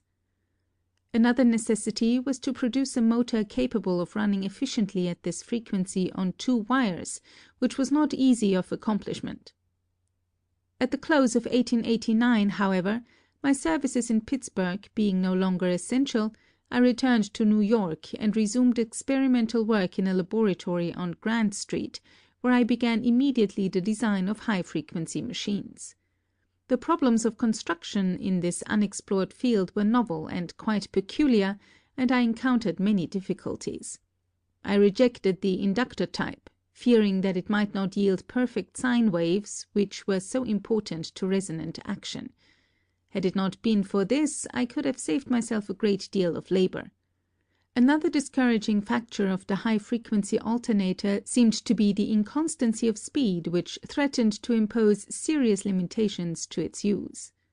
I had already noted in my demonstrations before the American Institution of Electrical Engineers that several times the tune was lost, necessitating readjustment, and did not yet foresee what I discovered long afterwards, a means of operating machines of this kind at a speed constant to such a degree as not to vary more than a small fraction of one revolution between the extremes of load. The invention of the Tesla coil. From many other considerations, it appeared desirable to invent a simpler device for the production of electric oscillations. In 1856, Lord Kelvin had exposed the theory of the condenser discharge, but no practical application of that important knowledge was made. I saw the possibilities and undertook the development of induction apparatus on this principle. My progress was so rapid as to enable me to exhibit at my lecture in 1891 a coil giving sparks of 5 inches. On that occasion I frankly told the engineers of a defect involved in the transformation by the new method, namely the loss in the spark gap. Subsequent investigation showed that no matter what medium is employed, be it air, hydrogen, mercury vapor, oil, or a stream of electrons, the efficiency is the same. It is a law very much like that governing the conversion of mechanical energy. We may drop a weight from a certain height vertically down or carry it to the lower level along any devious path. It is immaterial insofar as the amount of work is concerned. Fortunately, however, this drawback is not fatal, as by proper proportioning of the resonant circuits an efficiency of 85% is attainable. Since my early announcement of the invention, it has come into universal use and wrought a revolution in many departments. But a still greater future awaits it. When in 1900 I obtained powerful discharges of 100 feet and flashed a current around the globe, I was reminded of the first tiny spark I observed in my Grant Street laboratory, and was thrilled by sensations akin to those I felt when I discovered the rotating magnetic field. End of section 4.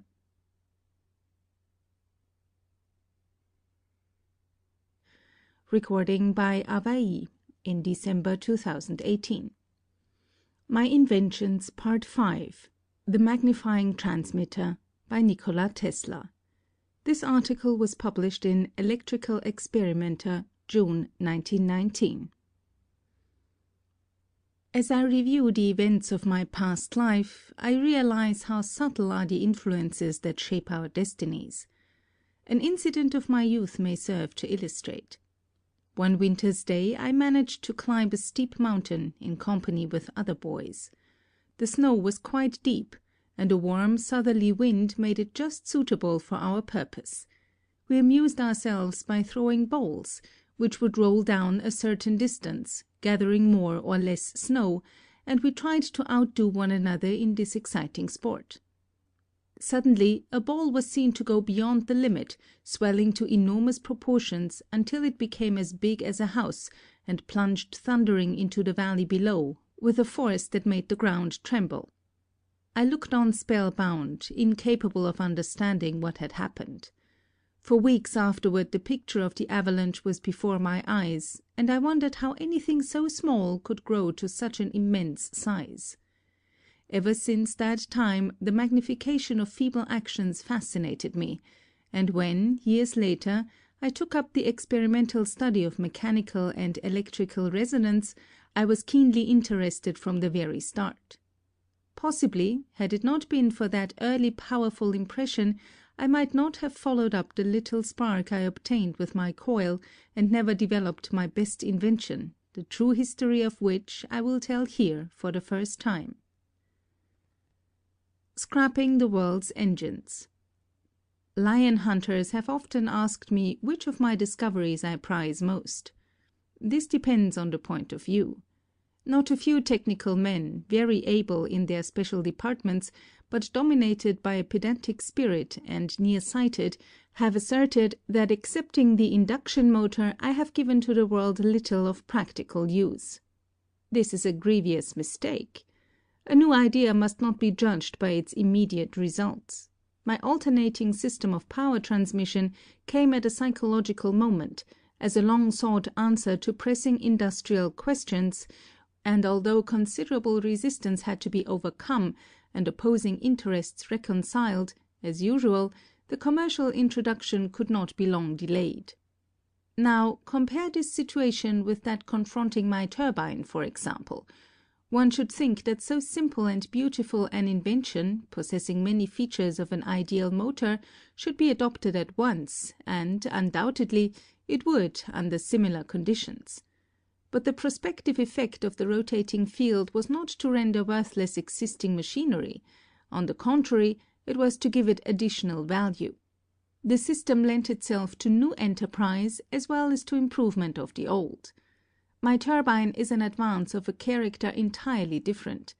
It is a radical departure in the sense that its success would mean the abandonment of the antiquated types of prime movers on which billions of dollars have been spent. Under such circumstances, the progress must needs be slow, and perhaps the greatest impediment is encountered in the prejudicial opinions created in the minds of experts by organized opposition.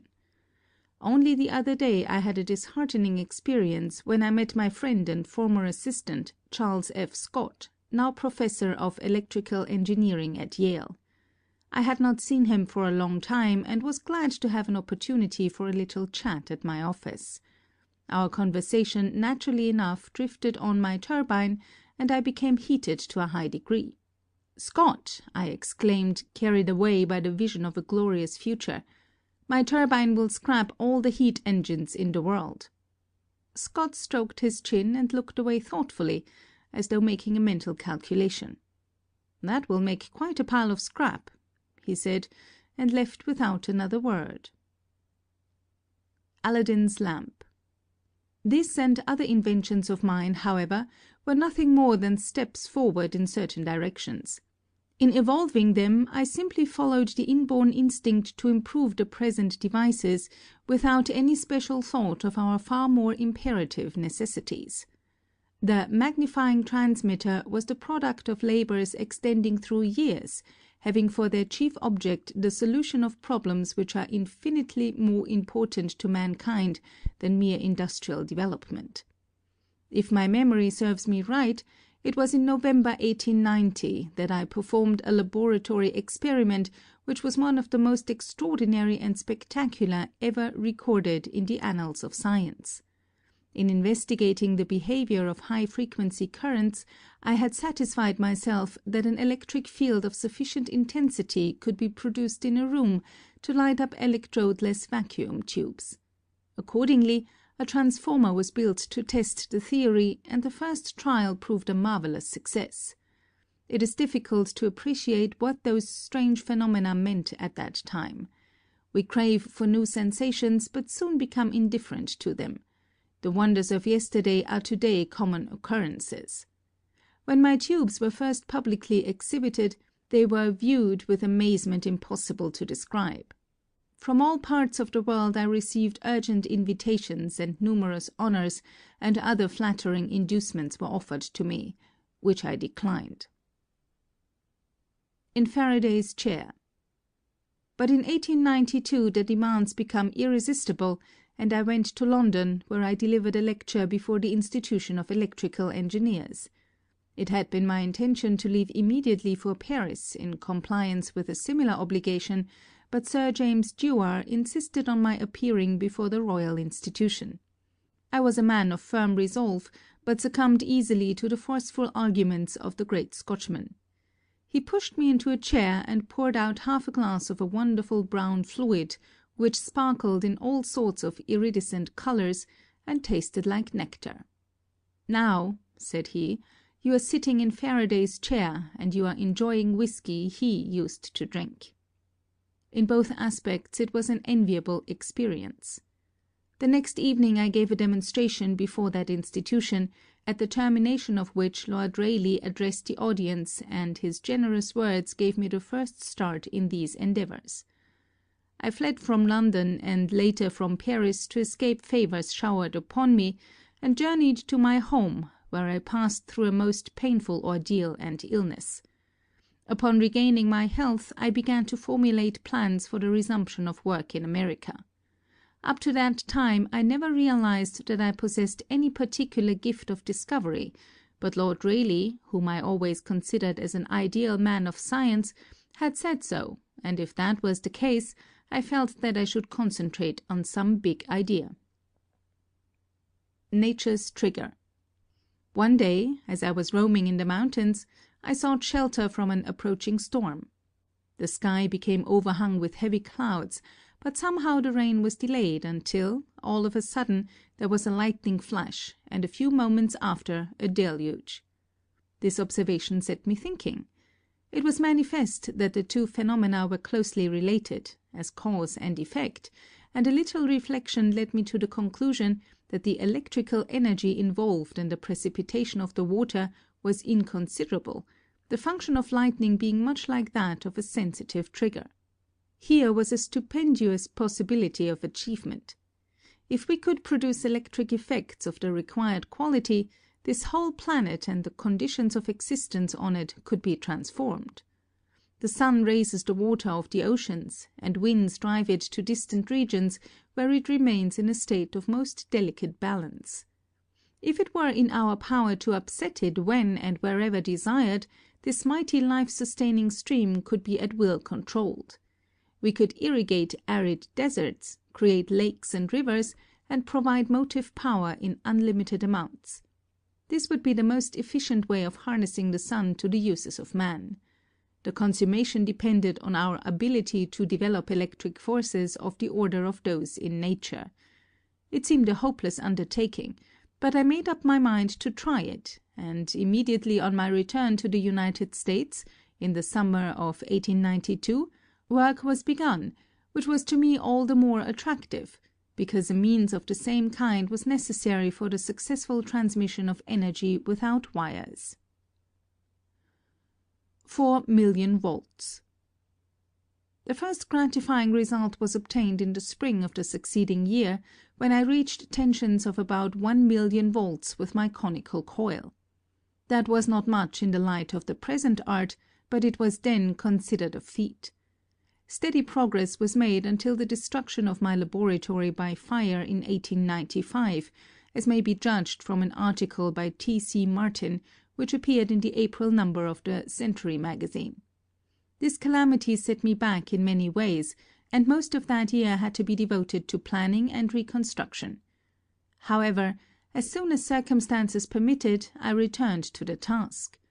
Although I knew that higher electromotive forces were attainable with apparatus of larger dimensions, I had an instinctive perception that the object could be accomplished by the proper design of a comparatively small and compact transformer. In carrying on tests with a secondary in the form of a flat spiral, as illustrated in my patents, the absence of streamers surprised me, and it was not long before I discovered that this was due to the position of the turns and their mutual action. Profiting from this observation, I resorted to the use of a high-tension conductor, with turns of considerable diameter sufficiently separated to keep down the distributed capacity, while at the same time preventing undue accumulation of the charge at any point. The application of this principle enabled me to produce pressures of 4,000,000 volts, which was about the limit obtainable in my new laboratory at Houston Street, as the discharges extended through a distance of 16 feet. A photograph of this transmitter was published in the Electrical Review of November 1898. In order to advance further along this line, I had to go into the open, and in the spring of 1899, having completed preparations for the erection of a wireless plant, I went to Colorado, where I remained for more than 1 year. Here I introduced other improvements and refinements, which made it possible to generate currents of any tension that may be desired. Those who are interested will find some information in regard to the experiments I conducted there in my article, The Problem of Increasing Human Energy, in the Century magazine of June 1900, to which I have referred on a previous occasion. The magnifying transmitter. I have been asked by the electrical experimenter to be quite explicit on this subject, so that my young friends among the readers of the magazine will clearly understand the construction and operation of my magnifying transmitter and the purposes for which it is intended. Well then, in the first place it is a resonant transformer with a secondary in which the parts charged to a high potential are of considerable area and arranged in space along ideal enveloping surfaces of very large radii of curvature, and at proper distances from one another, thereby ensuring a small electric surface density everywhere, so that no leak can occur even if the conductor is bare. It is suitable for any frequency, from a few to many thousands of cycles per second, and can be used in the production of currents of tremendous volume and moderate pressure, or of smaller amperage and immense electromotive force. The maximum electric tension is merely dependent on the curvature of the surfaces on which the charged elements are situated, and the area of the latter. 100 million volts possible. Judging from my past experience, as much as 100 million volts are perfectly practicable. On the other hand, currents of many thousands of amperes may be obtained in the antenna. A plant of but very moderate dimensions is required for such performances. Theoretically, a terminal of less than 90 feet in diameter is sufficient to develop an electromotive force of that magnitude, while for antenna currents of from 2000 to 4000 amperes at the usual frequencies, it need not be larger than 30 feet in diameter. In a more restricted meaning, this wireless transmitter is one in which the Hertz wave radiation is an entirely negligible quantity as compared with the whole energy, under which condition the damping factor is extremely small and an enormous charge is stored in the elevated capacity. Such a circuit may then be excited with impulses of any kind, even of low frequency, and it will yield sinusoidal and continuous oscillations like those of an alternator. Taken in the narrowest significance of the term, however, it is a resonant transformer, which, besides possessing these qualities, is accurately proportioned to fit the globe and its electrical constants and properties, by virtue of which design it becomes highly efficient and effective in the wireless transmission of energy. Distance is then absolutely eliminated, there being no diminution in the intensity of the transmitted impulses. It is even possible to make the actions increase with the distance from the plant according to an exact mathematical law. This invention was one of a number comprised in my world system of wireless transmission which I undertook to commercialize on my return to New York in 1900. As to the immediate purposes of my enterprise, they were clearly outlined in a technical statement of that period, from which I quote. The world system has resulted from a combination of several original discoveries made by the inventor in the course of long continued research and experimentation.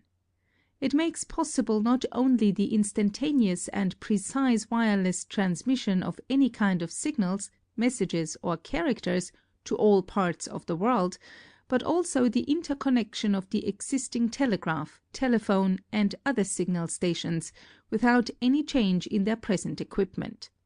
By its means, for instance, a telephone subscriber here may call up and talk to any other subscriber on the globe. An inexpensive receiver, not bigger than a watch, will enable him to listen anywhere, on land or sea, to a speech delivered or music played in some other place, however distant. These examples are cited merely to give an idea of the possibilities of this great scientific advance, which annihilates distance and makes that perfect natural conductor, the Earth, available for all the innumerable purposes which human ingenuity has found for a line wire. One far-reaching result of this is that any device capable of being operated through one or more wires, at a distance obviously restricted, can likewise be actuated, without artificial conductors, and with the same facility and accuracy at distances to which there are no limits other than those imposed by the physical dimensions of the globe. Thus, not only will entirely new fields for commercial exploitation be opened up by this ideal method of transmission, but the old ones vastly extended. The world system is based on the application of the following important inventions and discoveries. 1. The Tesla transformer. This apparatus is in the production of electrical vibrations as revolutionary as gunpowder was in warfare. Currents many times stronger than ever generated in the usual ways, and sparks over 100 feet long, have been produced by the inventor with an instrument of this kind. 2. The magnifying transmitter. This is Tesla's best invention, a peculiar transformer specially adapted to excite the earth, which is in the transmission of electrical energy what the telescope is in astronomical observation. By the use of this marvelous device, he has already set up electrical movements of greater intensity than those of lightning, and passed a current sufficient to light more than 200 incandescent lamps around the globe. 3. The Tesla wireless system. This system comprises a number of improvements, and is the only means known for transmitting economically electrical energy to a distance without wires.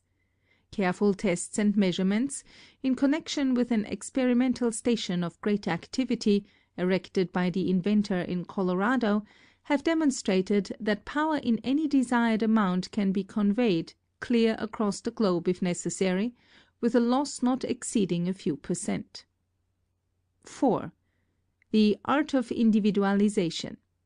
This invention of Tesla is to primitive tuning what refined language is to unarticulated expression. It makes possible the transmission of signals or messages absolutely secret and exclusive, both in the active and passive aspect, that is, non-interfering as well as non-interferable. Each signal is like an individual of unmistakable identity, and there is virtually no limit to the number of stations or instruments which can be simultaneously operated without the slightest mutual disturbance. 5. The terrestrial stationary waves. This wonderful discovery, popularly explained, means that the Earth is responsive to electrical vibrations of definite pitch, just as a tuning fork to certain waves of sound. These particular electrical vibrations, capable of powerfully exciting the globe, lend themselves to innumerable uses of great importance, commercially and in many other respects. The first world system power plant can be put in operation in 9 months. With this power plant, it will be practicable to attain electrical activities up to 10 million horsepower, and it is designed to serve for as many technical achievements as are possible without due expense. Among these, the following may be mentioned. 1. The interconnection of the existing telegraph exchanges or offices all over the world. 2. The establishment of a secret and non-interferable government telegraph service. 3. The interconnection of all the present telephone exchanges or offices on the globe. 4. The universal distribution of general news by telegraph or telephone in connection with the press. 5. The establishment of such a world system of intelligence transmission for exclusive private use. 6. The interconnection and operation of all stock tickers of the world. 7. The establishment of a world system of musical distribution, etc. 8. The universal registration of time by cheap clocks indicating the hour with astronomical precision and requiring no attention whatever. 9. The world transmission of typed or handwritten characters, letters, checks, etc. 10. The establishment of a universal marine service enabling the navigators of all ships to steer perfectly without compass, to determine the exact location, hour, and speed, to prevent collisions and disasters, etc. 11. The inauguration of a system of world printing on land and sea. 12. The world reproduction of photographic pictures and all kinds of drawings or records. I also proposed to make demonstrations in the wireless transmission of power on a small scale, but sufficient to carry conviction. Besides these, I referred to other and incomparably more important applications of my discoveries, which will be disclosed at some future date. A plant was built on Long Island with a tower 187 feet high, having a spherical terminal about 68 feet in diameter. These dimensions were adequate for the transmission of virtually any amount of energy. Originally only from 200 to 300 kilowatts were provided, but I intended to employ later several thousand horsepower. The transmitter was to emit a wave complex of special characteristics, and I had devised a unique method of telephonic control of any amount of energy. The tower was destroyed 2 years ago, but my projects are being developed and another one, improved in some features, will be constructed. On this occasion I would contradict the widely circulated report that the structure was demolished by the government, which owing to war conditions might have created prejudice in the minds of those who may not know that the papers, which 30 years ago conferred upon me the honor of American citizenship, are always kept in a safe, while my orders, diplomas, degrees, gold medals, and other distinctions are packed away in old trunks. If this report had a foundation, I would have been refunded a large sum of money, which I expended in the construction of the tower. On the contrary, it was in the interest of the government to preserve it, particularly as it would have made possible, to mention just one valuable result, the location of a submarine in any part of the world. My plant, services, and all my improvements have always been at the disposal of the officials, and ever since the outbreak of the European conflict, I have been working at a sacrifice on several inventions of mine relating to aerial navigation, ship propulsion, and wireless transmission, which are of the greatest importance to the country. Those who are well informed know that my ideas have revolutionized the industries of the United States, and I am not aware that there lives an inventor who has been, in this respect, as fortunate as myself, especially as regards the use of his improvements in the war. I have refrained from publicly expressing myself on this subject before, as it seemed improper to dwell on personal matters while all the world was in dire trouble. I would add further, in view of various rumors which have reached me, that Mr. J. Pierpont Morgan did not interest himself with me in a business way, but in the same large spirit in which he has assisted many other pioneers. He carried out his generous promise to the letter, and it would have been most unreasonable to expect from him anything more.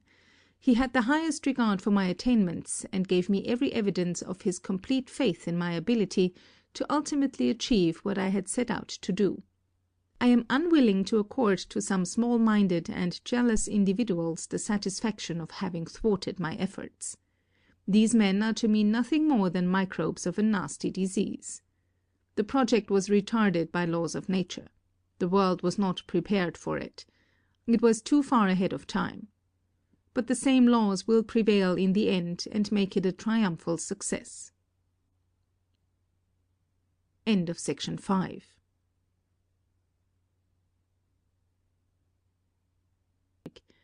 Recording by Avai in December 2018. My Inventions Part 6. The Art of Teleautomatics by Nikola Tesla. This article was published in Electrical Experimenter, October 1919. No subject to which I have ever devoted myself has called for such concentration of mind and strained to so dangerous a degree the finest fibers of my brain as the system of which the magnifying transmitter is the foundation. I put all the intensity and vigor of youth in the development of the rotating field discoveries, but those early labors were of a different character. Although strenuous in the extreme, they did not involve that keen and exhausting discernment which had to be exercised in attacking the many puzzling problems of the wireless. Despite my rare physical endurance at that period, the abused nerves finally rebelled, and I suffered a complete collapse, just as the consummation of the long and difficult task was almost in sight. Without doubt I would have paid a greater penalty later, and very likely my career would have been prematurely terminated, had not Providence equipped me with a safety device, which has seemed to improve with advancing years, and unfailingly comes into play when my forces are at an end. So long as it operates, I am safe from danger due to overwork, which threatens other inventors, and, incidentally, I need no vacations which are indispensable to most people. When I am all but used up, I simply do as the darkies, who naturally fall asleep while white folks worry. To venture a theory out of my sphere, the body probably accumulates little by little a definite quantity of some toxic agent, and I sink into a nearly lethargic state which lasts half an hour to the minute.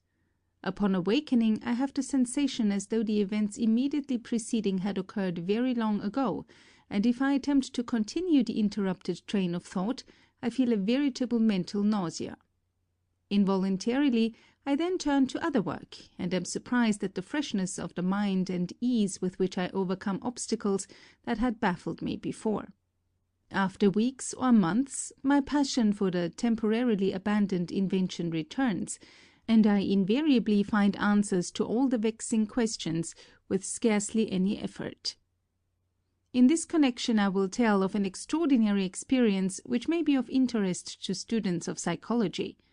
I had produced a striking phenomenon with my grounded transmitter, and was endeavoring to ascertain its true significance in relation to the currents propagated through the earth. It seemed a hopeless undertaking, and for more than a year I worked unremittingly, but in vain.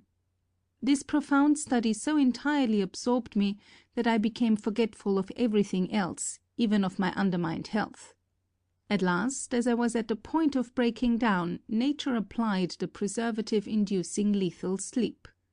Regaining my senses, I realized with consternation that I was unable to visualize scenes of my life except those of the infancy, the very first ones that had entered my consciousness. Curiously enough, these appeared before my vision with startling distinctness, and afforded me welcome relief. Night after night, when retiring, I would think of them, and more of my previous existence was revealed. The image of my mother was always the principal figure in the spectacle that slowly unfolded, and a consuming desire to see her again gradually took possession of me.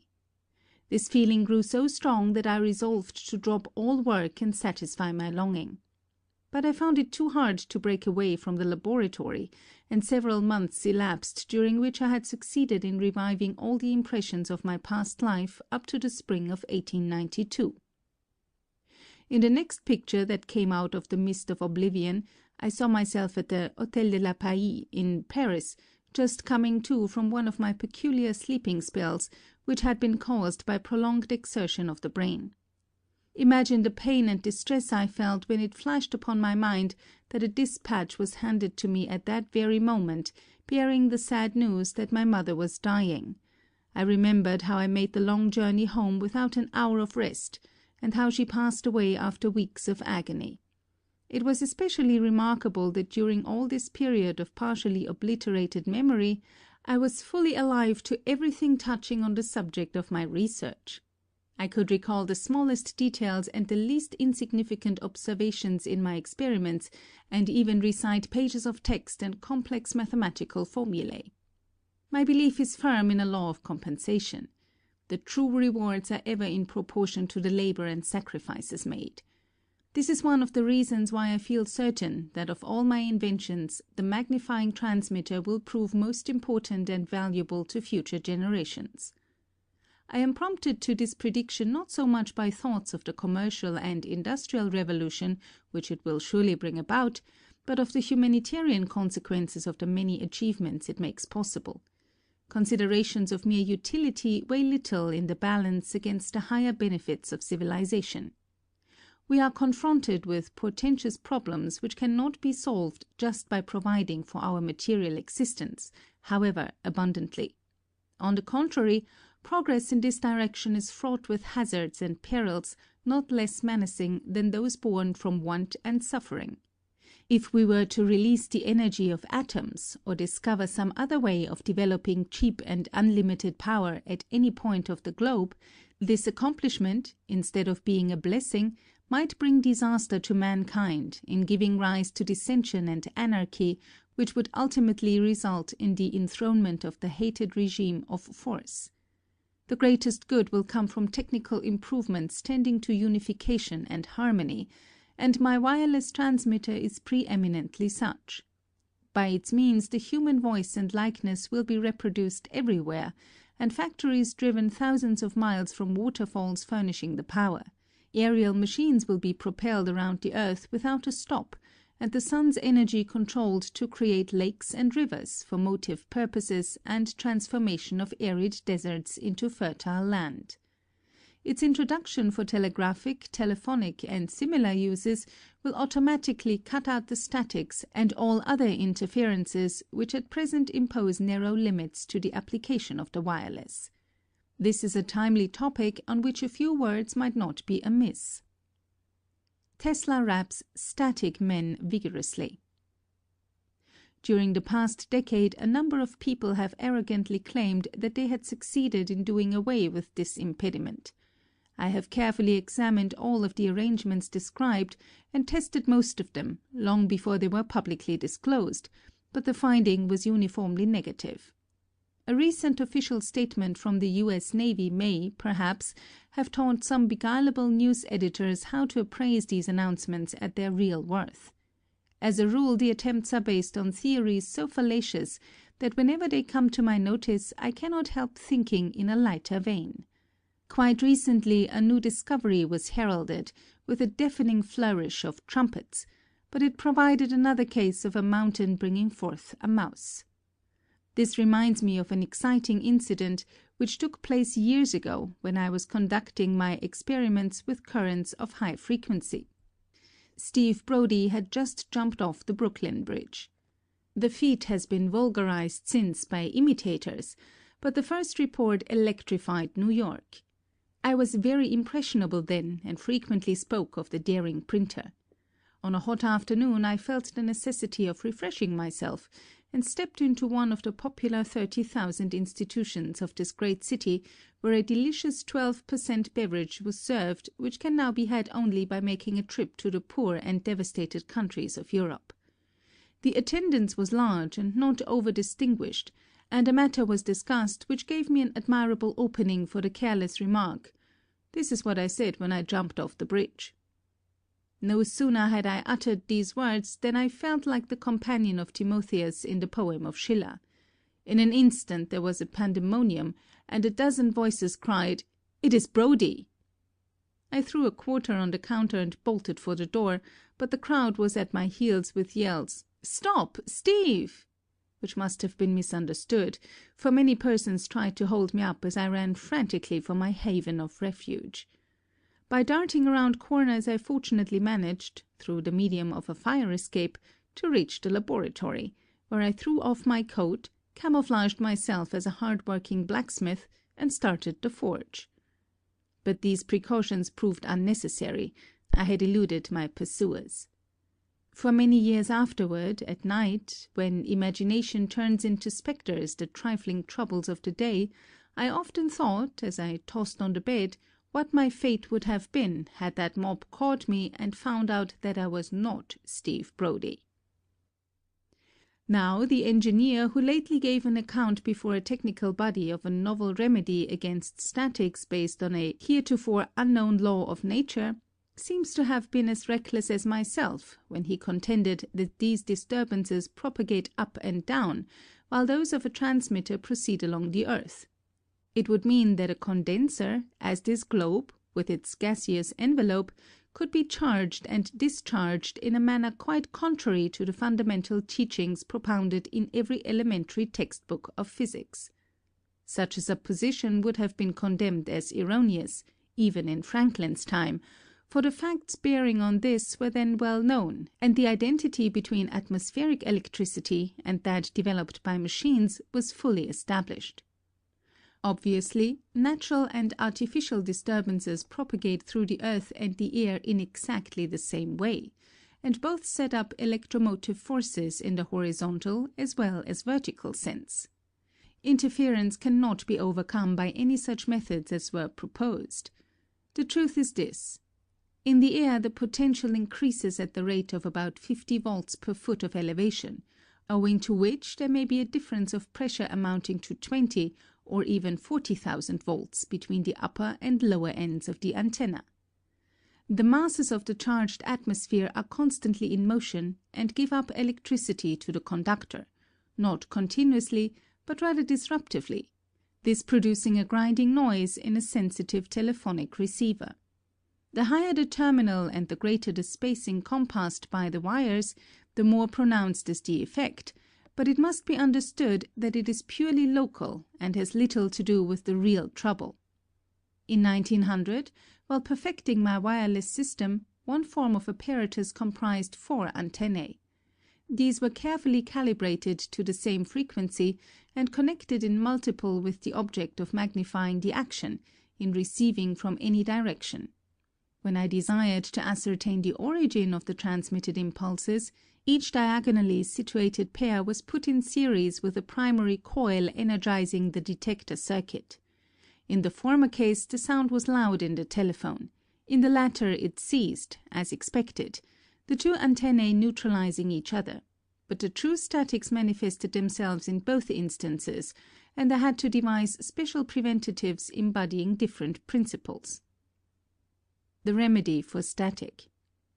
By employing receivers connected to 2 points of the ground, as suggested by me long ago, this trouble caused by the charged air, which is very serious in the structures as now built, is nullified, and besides, the liability of all kinds of interferences is reduced to about 1/2 because of the directional character of the circuit. This was perfectly self-evident, but came as a revelation to some simple-minded wireless folks whose experience was confined to forms of apparatus that could have been improved with an axe, and they have been disposing of the bear's skin before killing him. If it were true that strays performed such antics, it would be easy to get rid of them by receiving without aerials. But, as a matter of fact, a wire buried in the ground, which, conforming to this view, should be absolutely immune, is more susceptible to certain extraneous impulses than one placed vertically in the air. To state it fairly, a slight progress has been made, but not by virtue of any particular method or device. It was achieved simply by discarding the enormous structures, which are bad enough for transmission, but wholly unsuitable for reception, and adopting a more appropriate type of receiver. As I pointed out in a previous article, to dispose of this difficulty for good, a radical change must be made in the system, and the sooner this is done, the better. Radio government control not wanted. It would be calamitous indeed if at this time, when the art is in its infancy, and the vast majority, not excepting even experts, have no conception of its ultimate possibilities, a measure would be rushed through the legislature, making it a government monopoly. This was proposed a few weeks ago by Secretary Daniels, and no doubt that distinguished official has made his appeal to the Senate and House of Representatives with sincere conviction. But universal evidence unmistakably shows that the best results are always obtained in healthful commercial competition. There are, however, exceptional reasons why wireless should be given the fullest freedom of development. In the first place, it offers prospects immeasurably greater and more vital to betterment of human life than any other invention or discovery in the history of man. Then again, it must be understood that this wonderful art has been, in its entirety, evolved here, and can be called American with more right and propriety than the telephone, the incandescent lamp, or the aeroplane. Enterprising press agents and stock jobbers have been so successful in spreading misinformation that even so excellent a periodical as the Scientific American accords the chief credit to a foreign country. The Germans, of course, gave us the Hertz waves, and the Russian, English, French, and Italian experts were quick in using them for signaling purposes. It was an obvious application of the new agent, and accomplished with the old classical and unimproved induction coil, scarcely anything more than another kind of heliography. The radius of transmission was very limited, the results attained of little value, and the Hertz oscillations, as a means for conveying intelligence, could have been advantageously replaced by sound waves, which I advocated in 1891. Moreover, all of these attempts were made 3 years after the basic principles of the wireless system, which is universally employed today, and its potent instrumentalities had been clearly described and developed in America. No trace of those Hertzian appliances and methods remains today. We have proceeded in the very opposite direction, and what has been done is the product of the brains and efforts of citizens of this country. The fundamental patents have expired, and the opportunities are open to all. The chief argument of the Secretary is based on interference. According to his statement, reported in the New York Herald of July 29th, signals from a powerful station can be intercepted in every village of the world.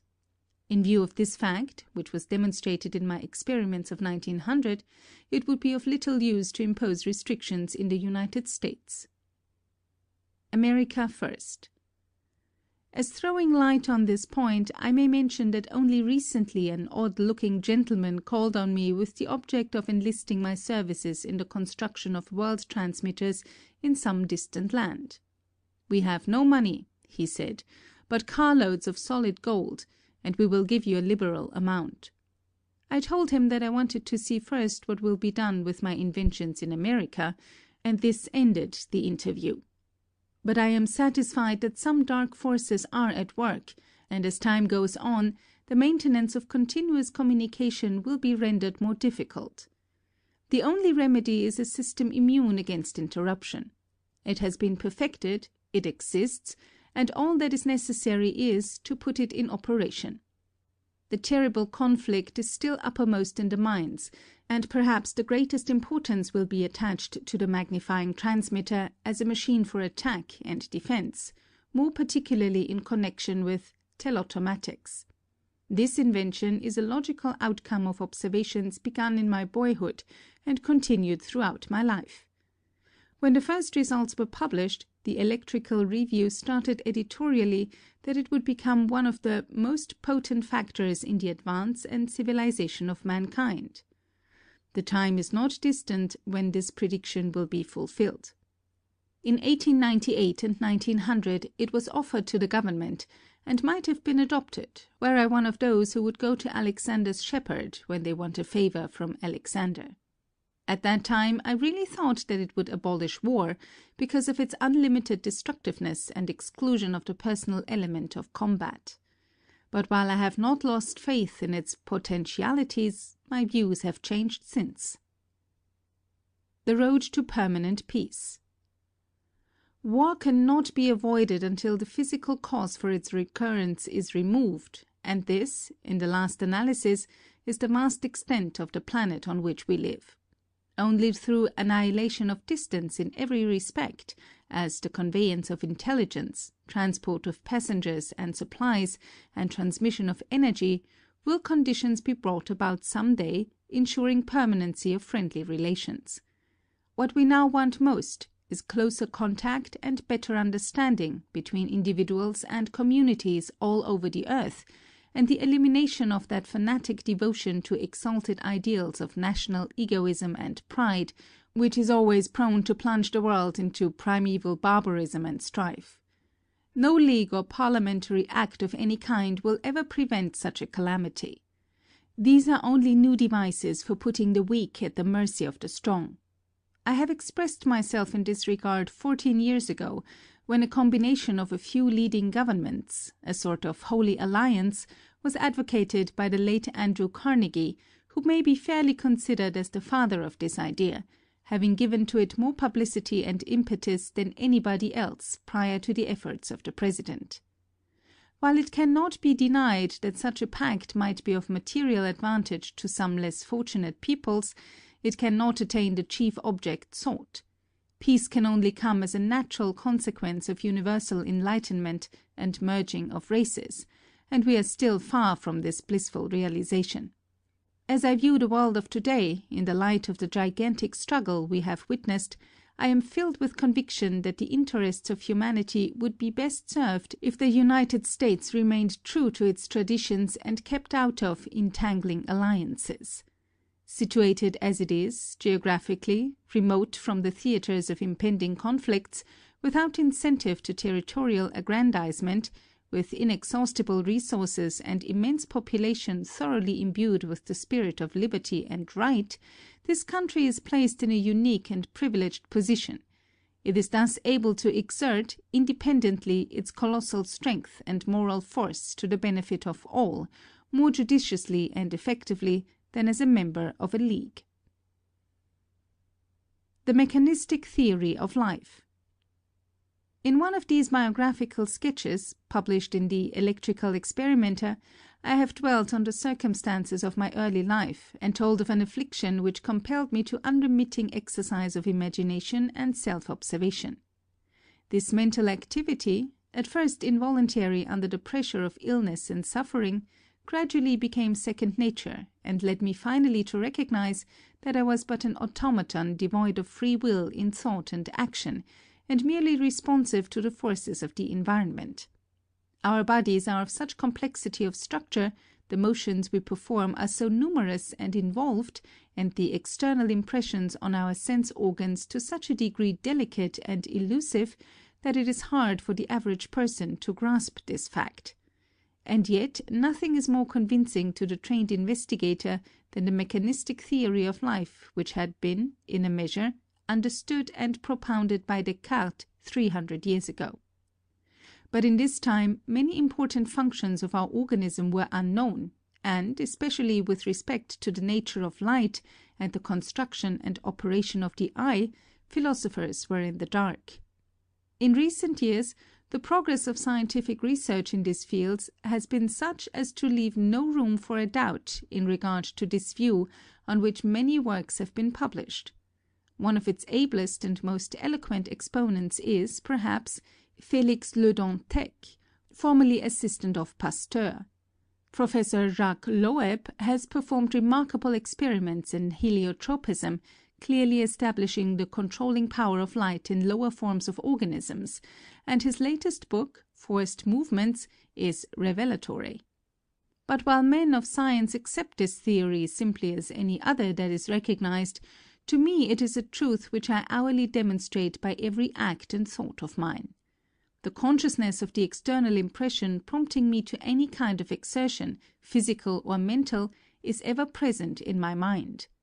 Only on very rare occasions, when I was in a state of exceptional concentration, have I found difficulty in locating the original impulses. Lack of observation a form of ignorance. The by far greater number of human beings are never aware of what is passing around and within them, and millions fall victims of disease and die prematurely just on this account. The commonest, everyday occurrences appear to them mysterious and inexplicable.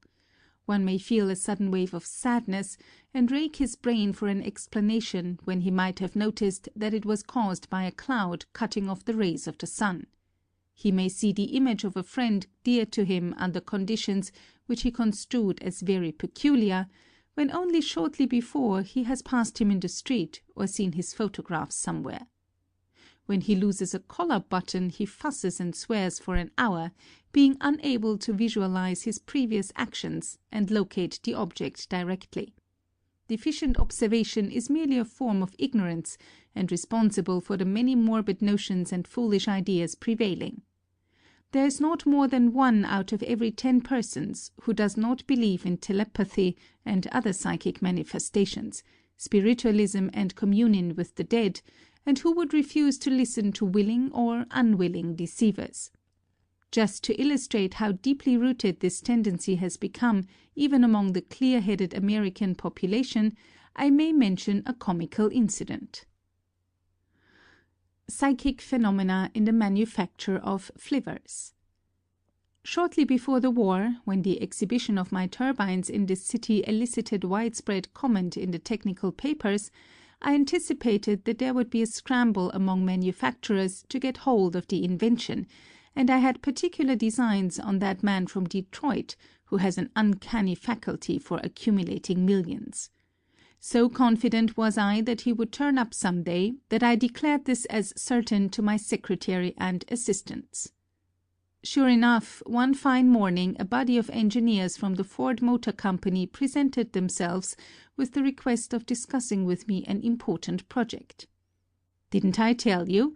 I remarked triumphantly to my employees, and one of them said, "You are amazing, Mr. Tesla. Everything comes out exactly as you predict." As soon as these hard-headed men were seated, I, of course, immediately began to extol the wonderful features of my turbine, when the spokesman interrupted me and said, "We know all about this, but we are on a special errand. We have formed a psychological society for the investigation of psychic phenomena, and we want you to join us in this undertaking." I suppose those engineers never knew how near they came to being fired out of my office. Confuting Spiritism.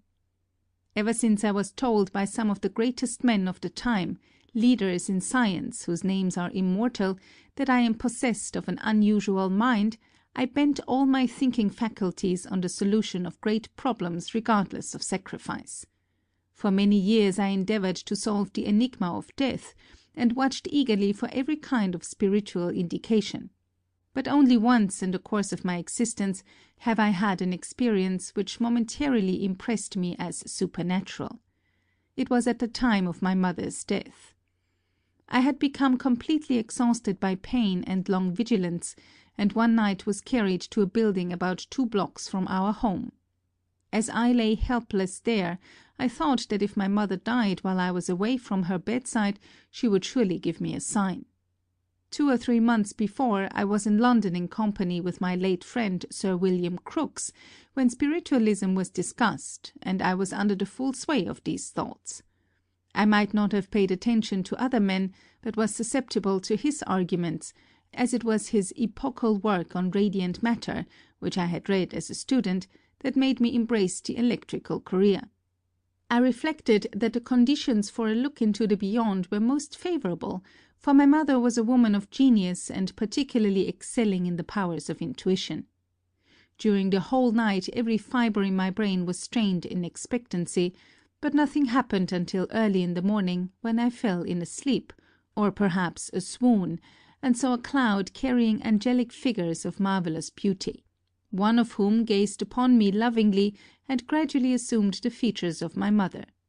The appearance slowly floated across the room and vanished, and I was awakened by an indescribably sweet song of many voices. In that instant a certitude which no words can impress came upon me that my mother had just died. And that was true. I was unable to understand the tremendous weight of the painful knowledge I received in advance, and wrote a letter to Sir William Crookes while still under the domination of these impressions and in poor bodily health. When I recovered, I sought for a long time the external cause of this strange manifestation, and, to my great relief, I succeeded after many months of fruitless effort.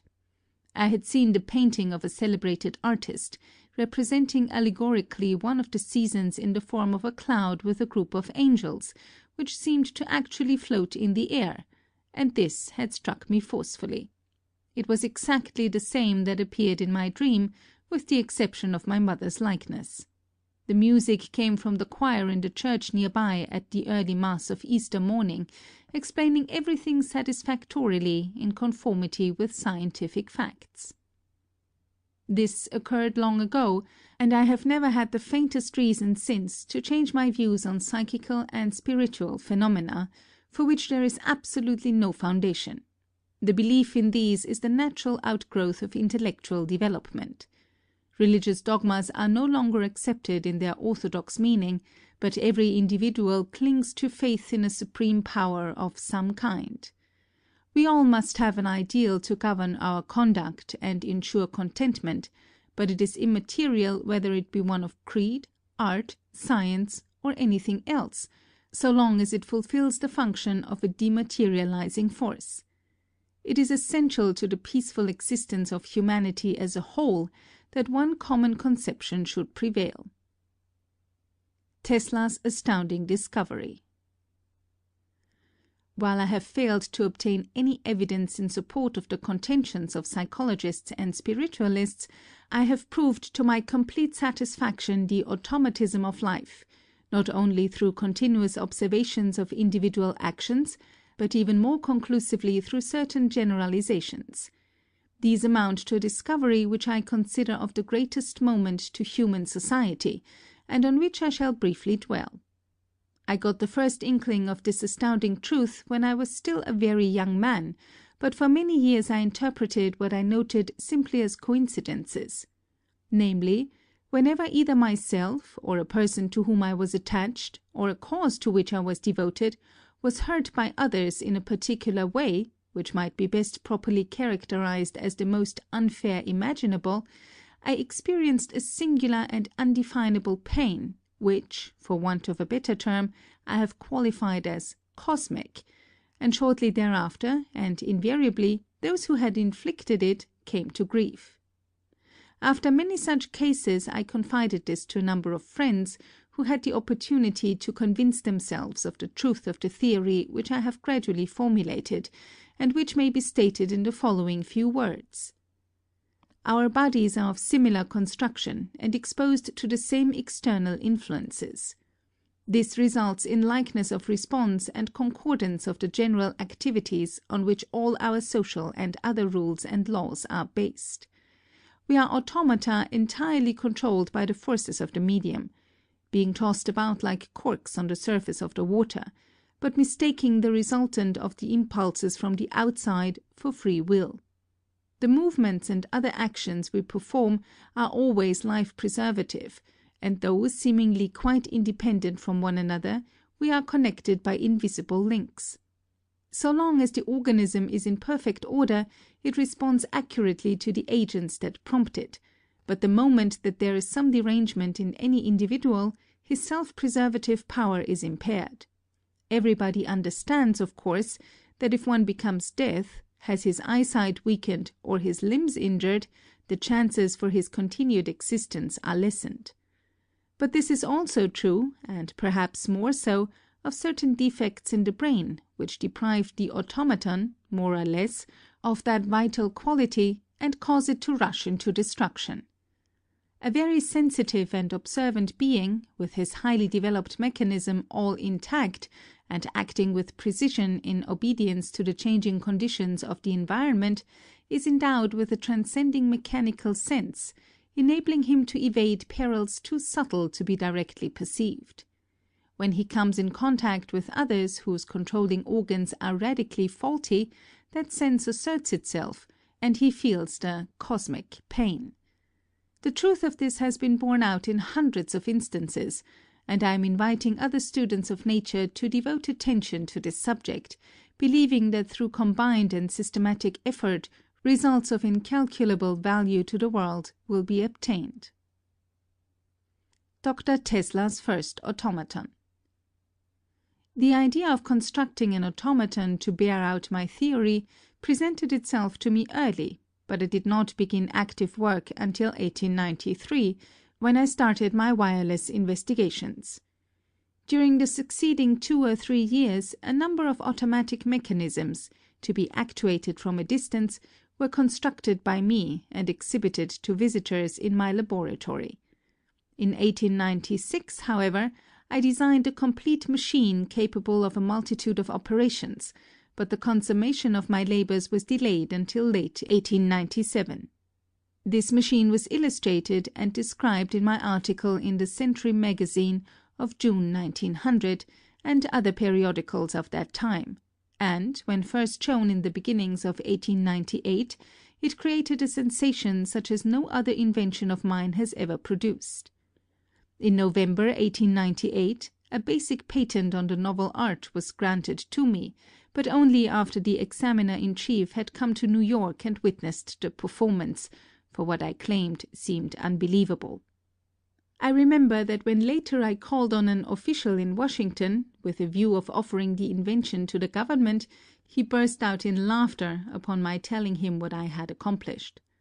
Nobody thought then that there was the faintest prospect of perfecting such a device.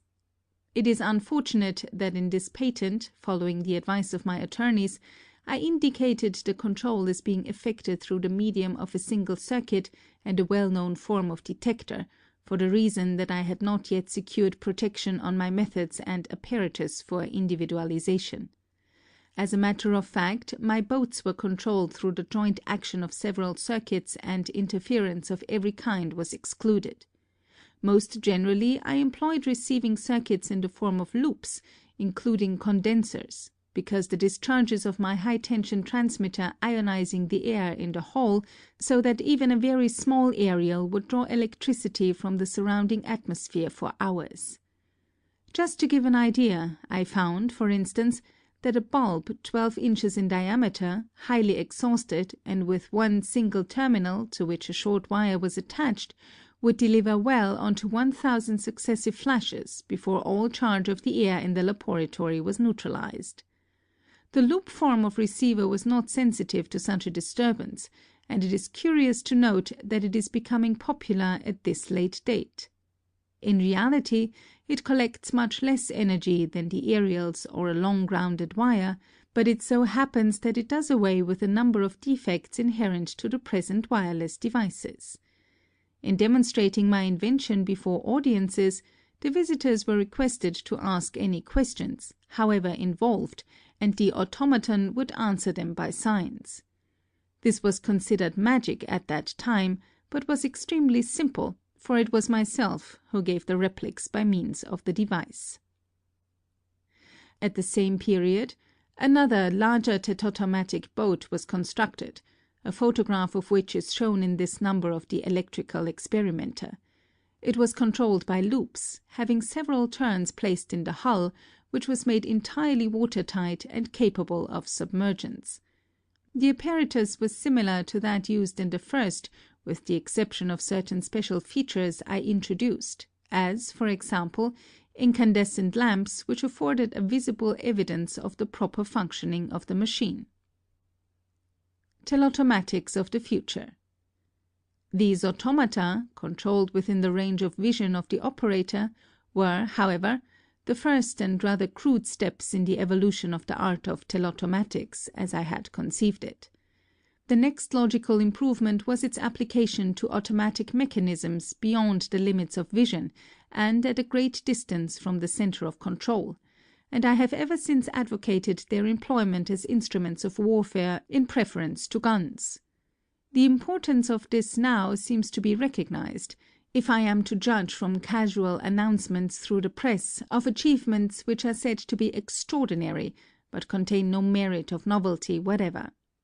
In an imperfect manner it is practicable, with the existing wireless plants, to launch an aeroplane, have it follow a certain approximate course, and perform some operation at a distance of many hundreds of miles. A machine of this kind can also be mechanically controlled in several ways, and I have no doubt that it may prove of some usefulness in war. But there are, to my best knowledge, no instrumentalities in existence today with which such an object could be accomplished in a precise manner. I have devoted years of study to this matter, and have evolved means, making such and greater wonders easily realizable. As stated on a previous occasion, when I was a student at college, I conceived a flying machine quite unlike the present ones. The underlying principle was sound, but could not be carried into practice for want of a prime mover of sufficiently great activity. In recent years I have successfully solved this problem, and I am now planning aerial machines devoid of sustaining planes, ailerons, propellers, and other external attachments, which will be capable of immense speeds, and are very likely to furnish powerful arguments for peace in the near future. Such a machine, sustained and propelled entirely by reaction, is shown on one of the pages, and is supposed to be controlled either mechanically or by wireless energy. By installing proper plants, it will be practicable to project a missile of this kind into the air and drop it almost on the very spot designated, which may be thousands of miles away. But we are not going to stop at this. Telautomata will be ultimately produced, capable of acting as if possessed of their own intelligence, and their advent will create a revolution. As early as 1898, I proposed to representatives of a large manufacturing concern the construction and public exhibition of an automobile carriage, which, left to itself, would perform a great variety of operations, involving something akin to judgment. But my proposal was deemed chimerical at that time, and nothing came from it. At present, many of the ablest minds are trying to devise expedients for preventing a repetition of the awful conflict which is only theoretically ended, and the duration and main issues of which I have correctly predicted in an article printed in the Sun of December 20th, 1914. The proposed league is not a remedy, but, on the contrary, in the opinion of a number of competent men, may bring about results just the opposite. It is particularly regrettable that a punitive policy was adopted in framing the terms of peace, because a few years hence it will be possible for nations to fight without armies, ships, or guns, by weapons far more terrible, to the destructive action and range of which there is virtually no limit. Any city, at a distance whatsoever from the enemy, can be destroyed by him, and no power on earth can stop him from doing so. If we want to avert an impending calamity and a state of things which may transform this globe into an inferno, we should push the development of flying machines and wireless transmission of energy without an instant's delay, and with all the power and resources of the nation. End of section 6.